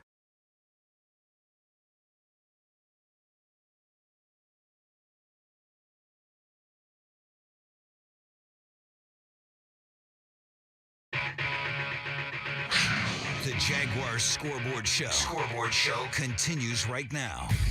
Welcome back to the Scoreboard Show. 24-0. The Jags over the Colts. JP Shadrick, Bucky Brooks, and Mike Dempsey. 355-NFL-1, 355-6351 the number. We're here until the top of the hour, so another 45 minutes or so. Bucky, you're flying out tonight. What time are you leaving? I think the flight is 8. Okay, you got a little time. We're gonna but that's 5 Pacific, so it's not really that late. It's like afternoon for you. Talking about touchdown like after midnight. Well, I mean, I'm talking about when you leave. It feels like 5. That's fine. I mean, you can sleep. You'll be fine. Over here dictating all the terms. Huh? He's the hardest working man in show business, Bucky Brooks. He's one of the most traveled men for sure. I guarantee you that. Yeah, trying to. No doubt about it. Well, we got your good buddy on the line right now, and that is Mr. Sakib. on the south side. And he did guarantee that the Jags would win this week, at least when he called us last week. Sakib, good afternoon.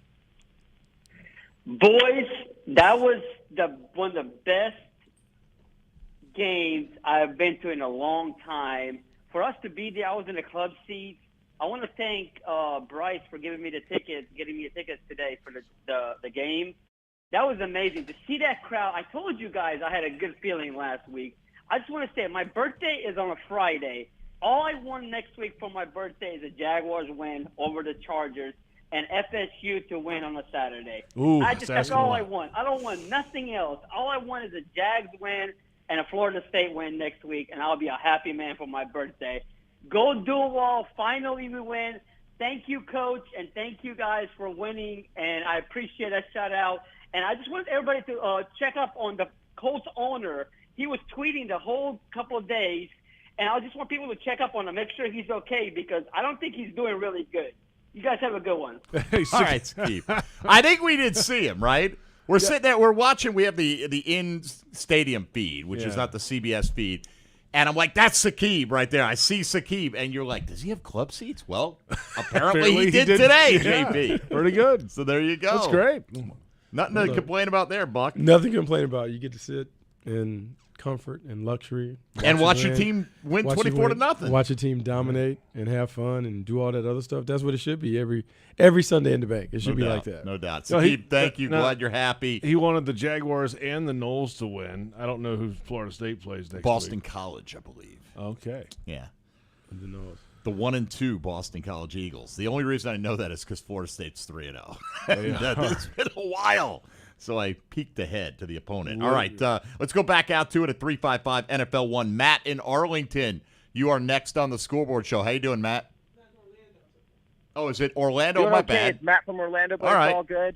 Hey, guys, appreciate everybody. I just honestly want to just kind of keep the good positivity going. Last week was tough. I called in. I actually texted my uncle, who's a huge Jaguar fan, and I'm like, he's a bust. He's a bust. He doesn't got it. But what we saw out of Trevor Lawrence today was great. The defense came to play. They can't win down here in Duval, baby. That's what it's all about, man. So I'm going to just keep it going. Very appreciative that we got the dub today. And Lord help us next week when we got to travel across to the West Coast. And hopefully we'll pull out a dub. Hopefully Herbert's not there. I wish the best for him and his family. But I'd rather him not be there. So we'll see what happens, man. Hey, let's go! Thank you, guys. Thanks for the call. It's funny what a difference a week makes. A lot of last people week, backpedaling from the bust he's using proclamations this week. The B word to hollering Duval on the radio. Yeah, he did that, and then he wants to avoid playing Justin Herbert. You can't run from the bully. Just go beat him. Yeah, you can't run from. Hit him in the mouth. He got those or in the ribs. He got those little tender ribs. Like, you don't say anything, but like you just tell Josh Allen, hey, the report says his ribs are a little tender. I think everyone's going to be well aware of that heading into that one. Yeah, we knock him around a little bit, and then you talk about Keenan Allen is still nursing an injury. Should be a good matchup for the Jags. All right, let's get good matchup. Pierre. Are you like building toward a lock at the end of the show? I'm not Fred T, so I don't do guarantees. Okay, all right. I'm not Fred Taylor. Y'all go to Fred Taylor into guaranteeing. I didn't go to him to do anything before the game. Before the game, he was like, "Hey, I'm going to go in for humble warrior." Fred Taylor over there got proclamations and guarantees. The only thing that I told him is they should put that on the scoreboard and let everyone get kind of riled up because Fred T says. JP brings it out of him, I think. He did. He set him up. I didn't set him up. JP He put it right on the tee like that. Taylor Fred T is his own man, and he went down his own path, and he stood up and made a guarantee, and it paid off. That's Fred Taylor, man. Yeah, he did. All right, 355-6351, the number. Pierre in Santa Maria, California. Hello, Pierre. Hello, fellas. How you doing? Hey, man, it's always good to call the show when we win, right? Watch the game. It's just not that frequent. Are you asking? It's better than losing. I'm asking. Yes. I'm asking. I'm telling you guys, it's good to call. It's good to call when we win. Like I said, next week, Coach Pierre Bucky will be at the building at SoFi Stadium watching the team. Now, what I see today out of the team, that's what I like. the defense stepped up. Trevor, can we talk about Trevor? We bashed on him last week. No picks this week. He had a couple that he threw up there today. Yep. But no picks this week. You get what I'm saying? So hopefully, guys, the goal for us is to stack these W's. I want to see how this team does with a win, and I've been judging this team only on the second half of the games, because that's when you see the most fight out of these teams. And let's give my boy Devin Lloyd some love for his first pick, and I'll take it off there. Thanks for the call. Yeah, that was a nice play on the interception for Devin Lloyd. Tied the team-high tackles again today. Mm-hmm. These felt a little more impactful, his plays today, Devin Lloyd as a whole. Just another week in the league and a little more time on task. A little more time on task. He's settling into his role. We talked about him after the draft, leading all the way up into training camp, being a playmaker. He's disruptive. He's versatile. He does a bunch of different things. We saw some of that today. They put him in a 5-man front, let him come off the edge. He had an interception. He had a bunch of tackles. This is who he is. And so as he becomes more comfortable within the system, I think you'll see him make more big plays. He almost had another one in the end zone, too. He got his hand on it. He did. Yeah. That was a nice recovery play, too, because watching that one, I was like, all right, that's the touch coming right there. And he got back and almost had that. You're right. Would have been 2. I thought he had the second most impactful performance after Josh Allen, but you could have picked a lot of guys on that side of the ball today. Spread the wealth today. On defense, they get a shutout victory, 24-0. More of your calls when we return. 355-NFL1, 355-6351. This is the Scoreboard Show on Jaguars Radio. Tired of hearing fine to every question you ask your child? Conversations with a child or teen in your life may sometimes feel one-sided, but they help build the foundation for lifelong mental wellness. Getting started can be difficult, but you don't have to do it alone. Wolfson Children's On Our Sleeves program provides just what you need to spark conversations that have lasting benefits. For free tools and expert advice delivered to your inbox each month, visit wolfsonchildrens.com/onoursleeves. Touchdown at Jaguars away games when you fly nonstop from Jacksonville International Airport. Join the Jaguars in D.C., Los Angeles. Watch them win in Philly, Indy, Detroit, Nashville, New York, and Houston. When you fly nonstop from Jax, on airport parking will punt the stress from your travel itinerary. Garage facilities offer defensive coverage from the weather and are a 50-yard dash from the terminal. Economy parking is just $6 a day. To learn more about nonstop flights and on-airport parking, visit flyjax.com. Your pet means the world to you, so Pet Paradise created a slice of paradise just for them. Pet Paradise is your complete pet health care destination with resort-style day camp, overnight boarding, professional grooming, and compassionate veterinary care from New Day, all located under one roof. Pet Paradise has over 50 locations to serve pet fanatics like you nationwide. Book today at petparadise.com, the official pet care provider of the Jacksonville Jaguars. Your hometown gate now has more ways to save. Introducing My Gate Rewards, a new loyalty program with member-exclusive savings and fuel discounts. Earn points on in-store purchases, take advantage of special offers, and save on products you love. Score free coffee, fountain drinks, pizza, and soft serve with Gate's frequent shopper clubs. Then use your points on savings at the pump. Download the My Gate Rewards app in the App Store today or ask a store associate for more information. Go from good to Gate. Hey Jaguars fans, are you tired of being late to the game because you're stuck in traffic or circling the lot looking for a place to park? Well, join the thousands of other Jags fans who already know the smartest way to get to TIAA Bank Field is on the JTA Game Day Express. Shuttles run from 4 convenient locations around Jacksonville, including the Kings Avenue parking garage on the South Bank.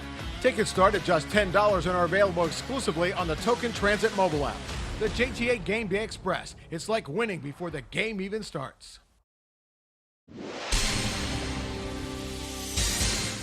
And we're back with breaking news. Coke Zero Sugar might be the best Coke ever. That's right, Jim. Coke Zero Sugar is a must-try for any Coke fan, so make sure you... Jim. Jim. We're on the air. Ooh, yes, this tastes like the best Coke ever to me. Your thoughts, Jen? Well, can I have a sip? Jen, we're in the middle of reporting the news. I need to try it first.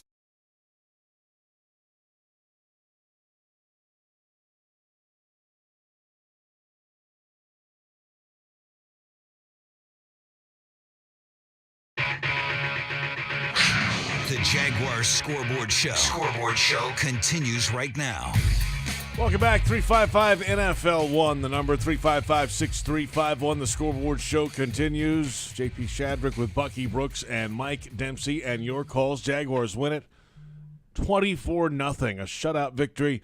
Trevor Lawrence had a career-best passer rating today. The Jaguars' defense had 3 takeaways and a goose egg, and that is a nice day at the office. The Jaguars are 1-1. Yeah, it was 2 years ago the last time they were 500, right? After winning the opener in 2020. Wow. Lost the next 15, but we're only 1-1 after week 2, Buck, so they were right there at the 500 mark, and haven't been there since. Until now.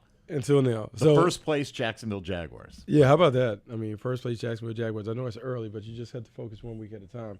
I think what I like about what Doug Peterson has talked about is just this part of teaching the team how to win. So you go and get a tough, hard-fought win today, but now can you put together the same kind of week next week and get another one on the road? That's the one that's kind of like the litmus test to let us know where the Jaguars are, how they play, how they stack up against the Chargers. Because when you look at the Chargers roster, it's unquestionably one of the best rosters in football. So what does our team look like compared to that team when we're squaring off on the field? That's why today's game was so important. For sure. You can't fall to 0-2 with that trip to the West Coast, and then you're 0-1 in the division. Now you're 1-0 in the division, and Indy hasn't won a game yet. We'll find out what happens. Houston's playing Denver. They're tied at 3 midway through the second quarter right now. And, of course, Tennessee's got to take on the Buffalo Bills on Monday Night Football. So that's right. Good luck with that. Let's get out to, how about Irvine, California? Ty is next up here on the Scoreboard Show. Hello, Ty. Hello, gentlemen. How are we doing? Excellent. Great, man. How are you? I'm good. Thank you. I just wanted to express my appreciation and gratitude to the regime. You know, I believe in Doug Peterson, and today we saw a very good spectacle of a complete, efficient offense, which is what he's known for. I have a 2-part question. In your, of course, perspective, how do we fare against the Chargers, and how do you think we can get one up on them? And my second question is, what's the chances of Trevor Lawrence having a better career than Mark Brunell and David Garrard? Ooh. I'll give the time to you guys. Thank you so much. Go Jags. All right. Thanks for the time. Let's start with the Chargers game next week. Chargers game, as we talked about, it's a great matchup to see where we are in the building process. When you look at their defense, Khalil Mack, Joey Bosa, 2 of the best in the business. They have a safety in Derwin James, who's another guy that would be a blue-chip player. J.C. Jackson has played at a blue-chip level coming from New England. Then you flip on offense, Keenan Allen and Mike Williams are big-time guys. Justin Herbert is a superstar. So it's a great opportunity just to see where we're at. For me, I want to go if Justin Herbert plays, because the comparison for Trevor Lawrence to me when he was coming out was he's Justin Herbert plus. I felt like he was more dynamic than Justin Herbert when he was coming out of school, because Justin Herbert at Oregon was kind of pedestrian in terms of how he played, and then he morphed into the superstar thing. So to see those 2 quarterbacks on the field at the same time just give us a chance to see where Trevor is in his development compared to some of the elites at the game. Yeah, I'm not really worried at this point about where Trevor's going to rank in the all-time annals of Jaguar quarterbacks. No?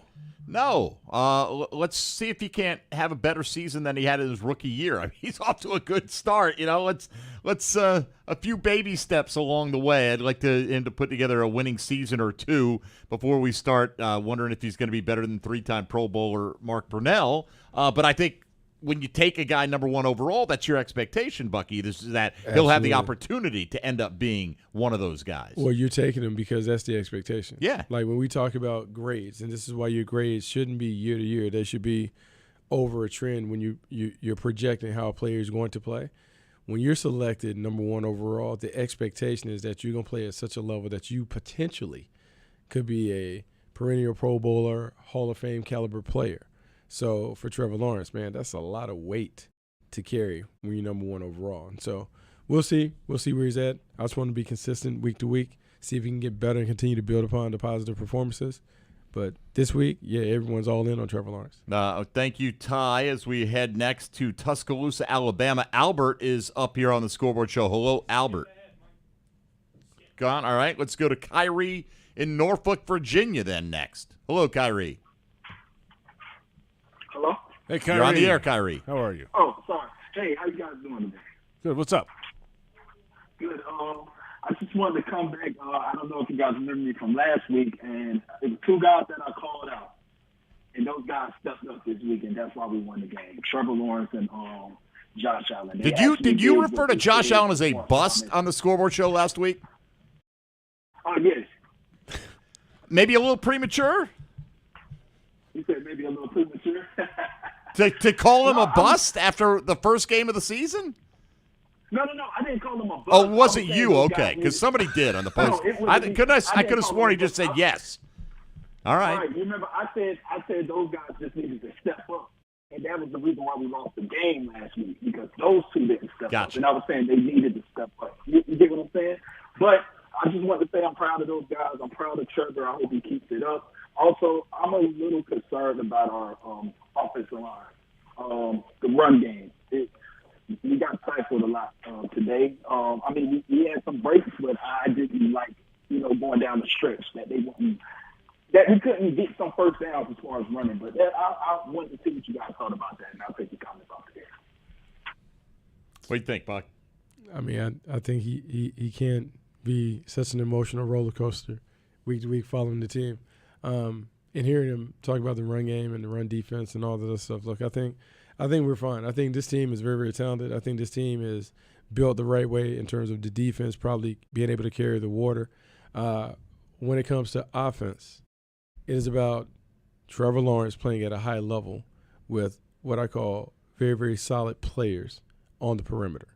And so this is a nice collection of guys, Zay Jones, Marvin Jones, Christian Kirk, Evan Ingram. They complement each other. The pieces of the puzzle work.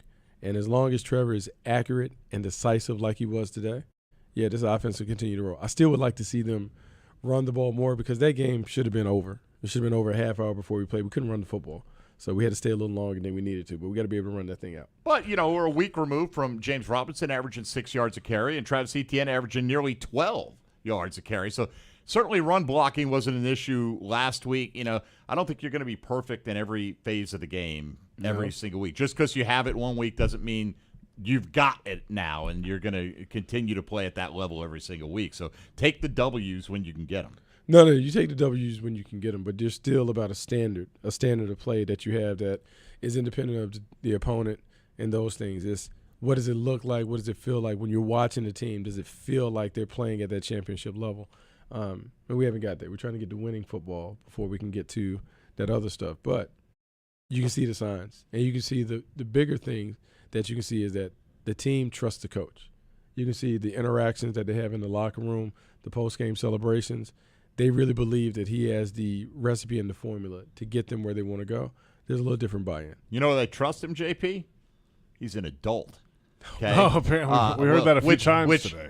President of the Jaguars referenced that today, Mark Lamping, on the pregame show. And who was it?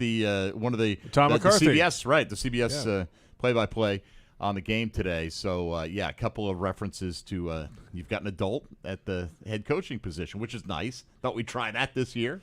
So, paying dividends early. Happy about that. I'll ask you this, Bucky. Run blocking, not as effective this week. What about the pass blocking, though? And JP pointed it out. Trevor Lawrence got hit 10 times last week. He got hit twice and not sacked a single time today. Yeah, going into the game, one of the big matchups that I was worried about, the Jaguars' offensive tackles, Taylor and Robinson versus Quidipe and Yannick Ngakoue, and how would they handle the speed off the edges.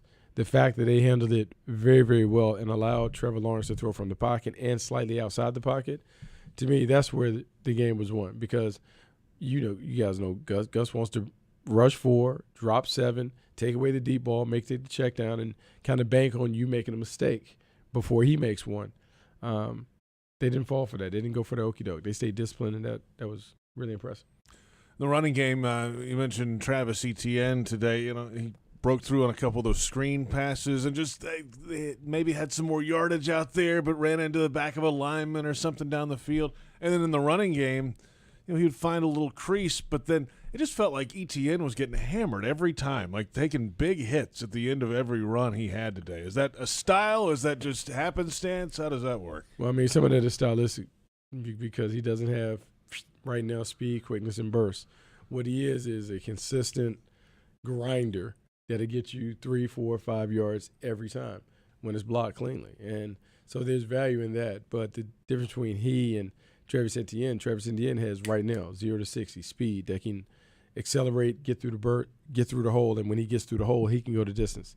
James Robinson doesn't have that. But because they are doing the rotation, the committee thing, it works. But does Etienne need to protect himself more? Like, does he need to get small when contact is coming? Because I think that's what JP's talking about. Like, a lot of times it just seems like his body is wide open and he absorbs these massive hits when he gets tackled. I mean, we can talk to him about that. We can stress it about that and those things. But until he gets stroked like you were talking, that's the only way that he'll learn. Until he gets absolutely drilled and he's like, maybe I shouldn't run like this anymore. So we can talk about it. We can try and show him in film, but sometimes, man, you got to touch the stove and realize it's hot. Then you won't touch it anymore. That's a good point. This is the Scoreboard Show. Jaguars win it 24-0. Defense had 3 takeaways. We talked about those. Rayshon Jenkins set the tone, 7th play of the game, had an interception, and got it back to the 32. The Jaguars went on a long drive after that, killed a lot of the first quarter clock, and then the late interceptions, Lloyd and Cisco. Sacks today, Josh Allen had 2.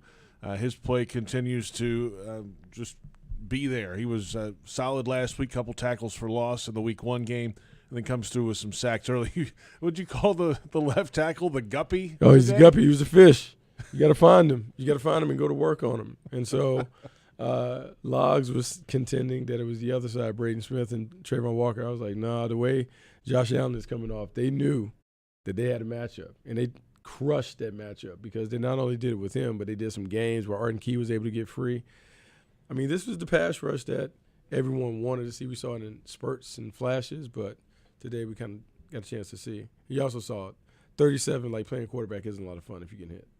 No, not at all. He didn't look too happy when I saw him. Yeah, well, one of those he kind of fell down like right before halftime. Arden Key's sack, right? I mean, he was I'm out. Arden Key had one of those Bobby McCray sacks from his 10 sacks. He just ran on by and touched him. First one to the man gets the sack. Hey, they count. They all count. You know, Buck. They all count. When he's on the ground, they're all going crazy. Trying to get to him. And then you raise your hand. I get it. So I get it. Stat guy. Stat guy. Hey, that counts. It goes that in the counts. book. I want a part of that.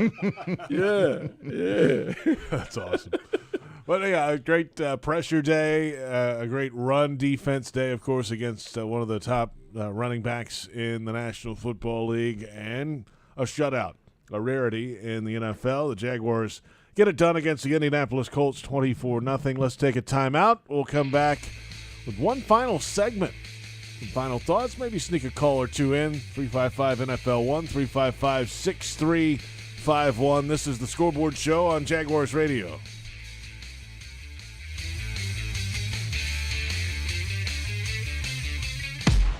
At most sandwich places, asking for more of something is just part of the drill. But what if you never had to ask for more? What if more was just a given? At Daly's, more is what our sandwiches are built on. More meat, more cheese, more veggies, more quality, more taste. All for a price that's anything but more. Sandwiches from Dash, made fresh. Daly's. Tired of hearing fine to every question you ask your child? Conversations with a child or teen in your life may sometimes feel one-sided, but they help build the foundation for lifelong mental wellness. Getting started can be difficult, but you don't have to do it alone. Wolfson Children's On Our Sleeves program provides just what you need to spark conversations that have lasting benefits. For free tools and expert advice delivered to your inbox each month, visit wolfsonchildrens.com/onoursleeves. Committed to the team. Committed to the mission. At Navy Mutual, we're committed to providing high-quality life insurance to members of the military and their families. So our policies have no fine print and no military service restrictions. We don't work on commission. We're nonprofit, so we pass the savings along to our members. Because at Navy Mutual, our highest commitment is to you. Visit NavyMutual.org. Navy Mutual, insuring those who serve. Decisions are a part of our everyday life. Whether you're building a football team or building your education, your success is built on the decisions you make. So choosing J-Tech as your career training destination should be a no-brainer. With small class sizes, dedicated instructors, job placement assistance, and financial aid available for those who qualify, J-Tech is praised as a good choice by our graduates. Learn how you can build your career the right way by visiting jtech.org for more information. Restaurant Orsay is a bustling French-American bistro focusing on classic French techniques with their chefs incorporating a traditional Southern influence. Celebrate life's special moments or just relax and enjoy their daily happy hour, weekend brunch, and nightcap on Friday and Saturdays from 10 until midnight. Restaurant Orsay, located in historic Avondale, 3630 Park Street. Visit www.restaurantorsay.com. When it comes to water, choose our team, the winning team. Choose CGC Water Treatment. CGC Water Treatment works, and it works for DG too. Former Jags QB, David Garrard. If you're not filtering your water, you are the filter. Don't be the filter. Discover the kinetical difference. Call CGC Water Treatment at 844-CGC-JAGS or visit cgcwater.com. CGC Water Treatment are proud partners of the Jacksonville Jaguars and your local independent Kinetico dealers.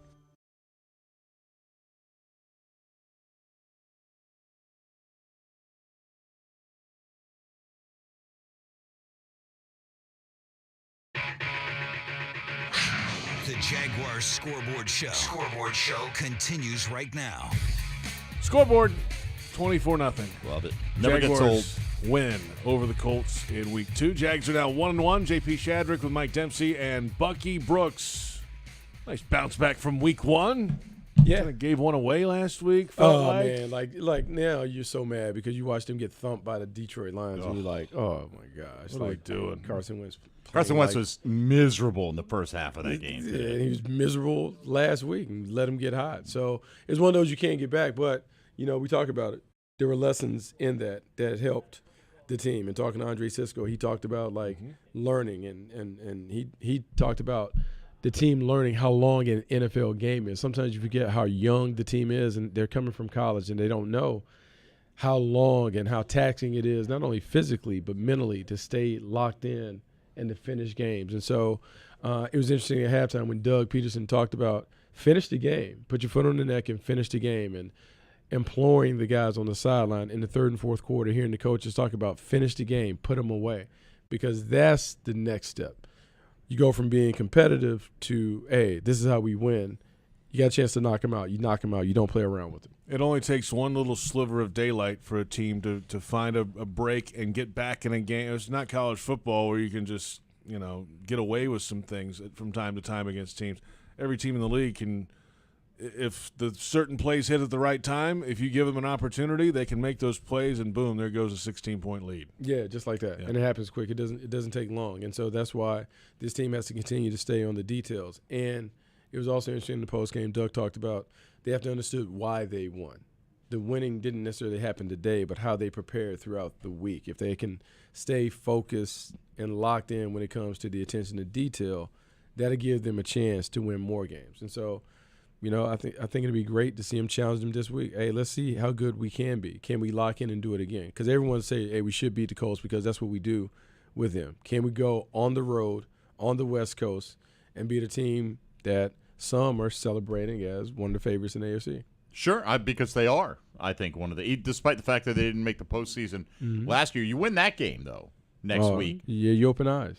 You open eyes, and all the possibilities open up at that point, because then if you can win that game against that team on the West Coast with your history out there and they're coming off an extra few days of rest, there's nobody you can't beat on your schedule. Yeah, and so that's the thing, and that's why these little challenges coming down the pipe over the next couple months, they're measuring stick moments. You get a chance to see where you are, how you stack up, and are we here yet? No, we're not here, but maybe we'll be later in the year when we have another opportunity to face one of these teams. All right, let's go back out to it. 355-NFL-1 is the number if you'd like to get in. Daniel in Tallahassee. Daniel, you're next up on the Scoreboard Show. Go ahead.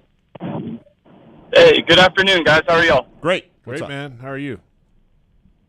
Hey, So a few years ago, I was at the game against the Colts, and they got the shutout in that 6-0 dreadful football game, but managed to get a shutout. But I was thinking this shutout, as awesome as it was, the whole roster on defense turned over except for Dwayne Smoot. Just want to get your guys' opinion about how the defense can build upon this shutout.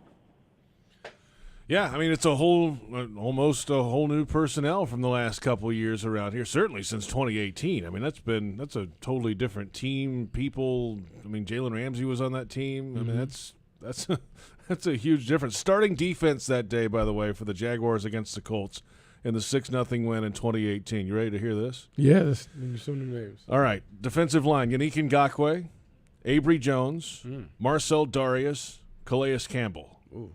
That's the D-line. The linebackers, Telvin Smith, Miles Jack, Leon Jacobs.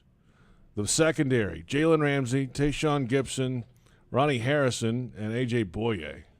That was the defense that shut out the Colts 6-0. A.J. had the year of years that year, too. He had the lowest passer rating against of any corner in the National Football League that year. So wild. They were loaded. But, in terms of building on this, we're looking at it with Fred Taylor earlier, the Jaguars shutout history. 2000 was the only year in which they had 2 shutouts in a single season. They're not easy to come by, obviously, but they did it to the Bengals and the Browns back in 2000. So we'll see, maybe, might be time. Let's go. Let's go. So there's a carrot out there for them. How do you build on it? What is that? Okay, so it's 24-0. Yeah, the way that you build upon it is you understand what are the main things that you always emphasize. So listening to Mike Caldwell, stop the run, no big plays. Well, you look at it today, they stopped the run. And for the most part, they didn't give up any big plays. And so that has to be the standard. You start making that the standard. No one runs on us and no one throws it over our head. Make them drive the length of the field. And when you do that, good things happen. All right. All right, we got another one on the line here. Justin's in White House at 355 NFL 1. Justin, you're on the Scoreboard Show. Go ahead. Justin, hello. Justin, hello. Come on, Justin. Justin's holding that phone Justin out the window. in White House, hello. Come on, Drives Justin. down the Goodbye. street. He's gone. I'm sure he had good things to say about the Jags. He'll probably say them in about 5 seconds from right now to himself. He might. He might, as a matter of fact. That happens. All right, so the Jaguars and the Chargers coming up. This whole historical issue flying to the West Coast, only not even maybe a couple 3 wins all time in the Pacific time zone. It's the travel, it's the time zone, a lot of times it's the teams you play too. The Seahawks have been pretty good. The Raiders have had their moments. It's just been a tough travel. Tough. And then That's what it is. Has the team been good enough? No. It's one thing. Now, from a travel standpoint, you told me going to Seattle from here is like the farthest you can go away. L.A. is a little different. L.A. is different in terms of just the travel thing. I know it's not flying out early, just going to go, line up. I was going to say, if anybody knows this right now, it's you, because you do it every week. Yeah, so I don't know if the travel is that big of a deal. I think if you're good enough, you can kind of shine regardless of the travel. So I would expect them to go, line up, let's see where it is. Yeah, good teams travel. They don't worry about the travel. They just go play good football. Like, you play on the road. Your house is our house.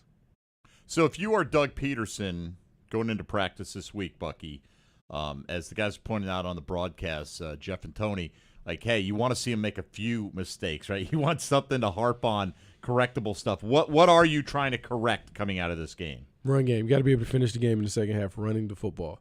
You have to be able to, in the National Football League, in 4-minute situations when everyone in the stadium knows that you're running it, you have to be able to run it. And I'm not saying that you have to be a ground and pound team, but to win the championship, at some point, you have to be able to take the ball when it's 4 minutes left and salt it away. And so if I'm Doug Peterson, I'm on them about running the football because we had a lot of touches and carries, but the yards per attempt wasn't necessarily what it needs to be. And then defensively, it's still about making sure that the communication is right. We had some busts that were overturned, some due to penalty, some other things where we saw some leakage. Man, I am on them about making sure that all the communication errors are tightened up so we can make sure we don't give away points. No freebies. They improved to the penalty department today. A bunch of pre-snap things last week. Yeah, just 13 down to 3 today. That's pretty good. You win a lot of games if you don't beat yourself. Well, yeah. That's right. Easier said than done. Certainly is. Let's make that a habit, though. I mean, how many times in the past few years, every time a flag comes out, we're thinking, oh, great, what do we do now, right? And today, it was every time, practically, it was Indianapolis compounding. Either the Jags already made the play and we got a penalty anyway. Very few of the other ones. Now, I mean, I know it's week 2. I hope I don't come to regret this later in the season, but it's 2 weeks in. We haven't seen any late hit, push a guy off the pile, any of that extracurricular stuff. There were a couple years there, Mike, where we saw that a lot. It was just undisciplined play. So far, so good in that world. That's a good thing. You're either coaching it or you're allowing it to happen. And so you curb that stuff right away. You curb it immediately. You set the line in practice. This is how we practice. This is how you finish at the ball. We don't do all this unnecessary, silly stuff. You make very hard-line stances when it comes to it. We talked about adulting and having an adult in the room. Sure. And there's something to experience and knowing what it should look like. And so when the coach who has won a Super Bowl tells you, this is what it should look like when we play, guys are more likely to adhere to that standard. All right, Bucky, safe travels. Yeah, man. Yeah, man. All right, look, I'm looking forward to being 1-0. You don't have to travel next week because they're coming to you. They are. It'd be nice. You going? What you mean? I gotta I'm be just there. asking. I'm just making I gotta sure. be there. Man. And I got to do early morning radio on that time, which is a little different. It's what? It's a little different. What is that, 2 in the morning? Oh, 3. 3 a.m. 3. L.A. time. 3 You're a.m. LA on time. I'm on there. Fox Sports Radio? Yeah, Fox Sports Radio doing it. But you know what, JP, everybody ain't built like this. Everybody's not built like that championship thing. I hear Demp doing 4 and 5 fantasy things. I bump into you at the airport. Everybody's not built like that, Got to grind. It's grind mode. Let's Grind go. mode. It's that time of year, Mike. It's the business, too. You need 50 jobs to make ends meet. Yeah, I mean, That that is true too. That wasn't in the brochure when I went to school, but hey, that's part of it. We'll talk to you next week then. Man, let's have fun doing it. Get some rest, and Mike, we'll talk to you also. Likewise. You'll have Jaguars today, tomorrow.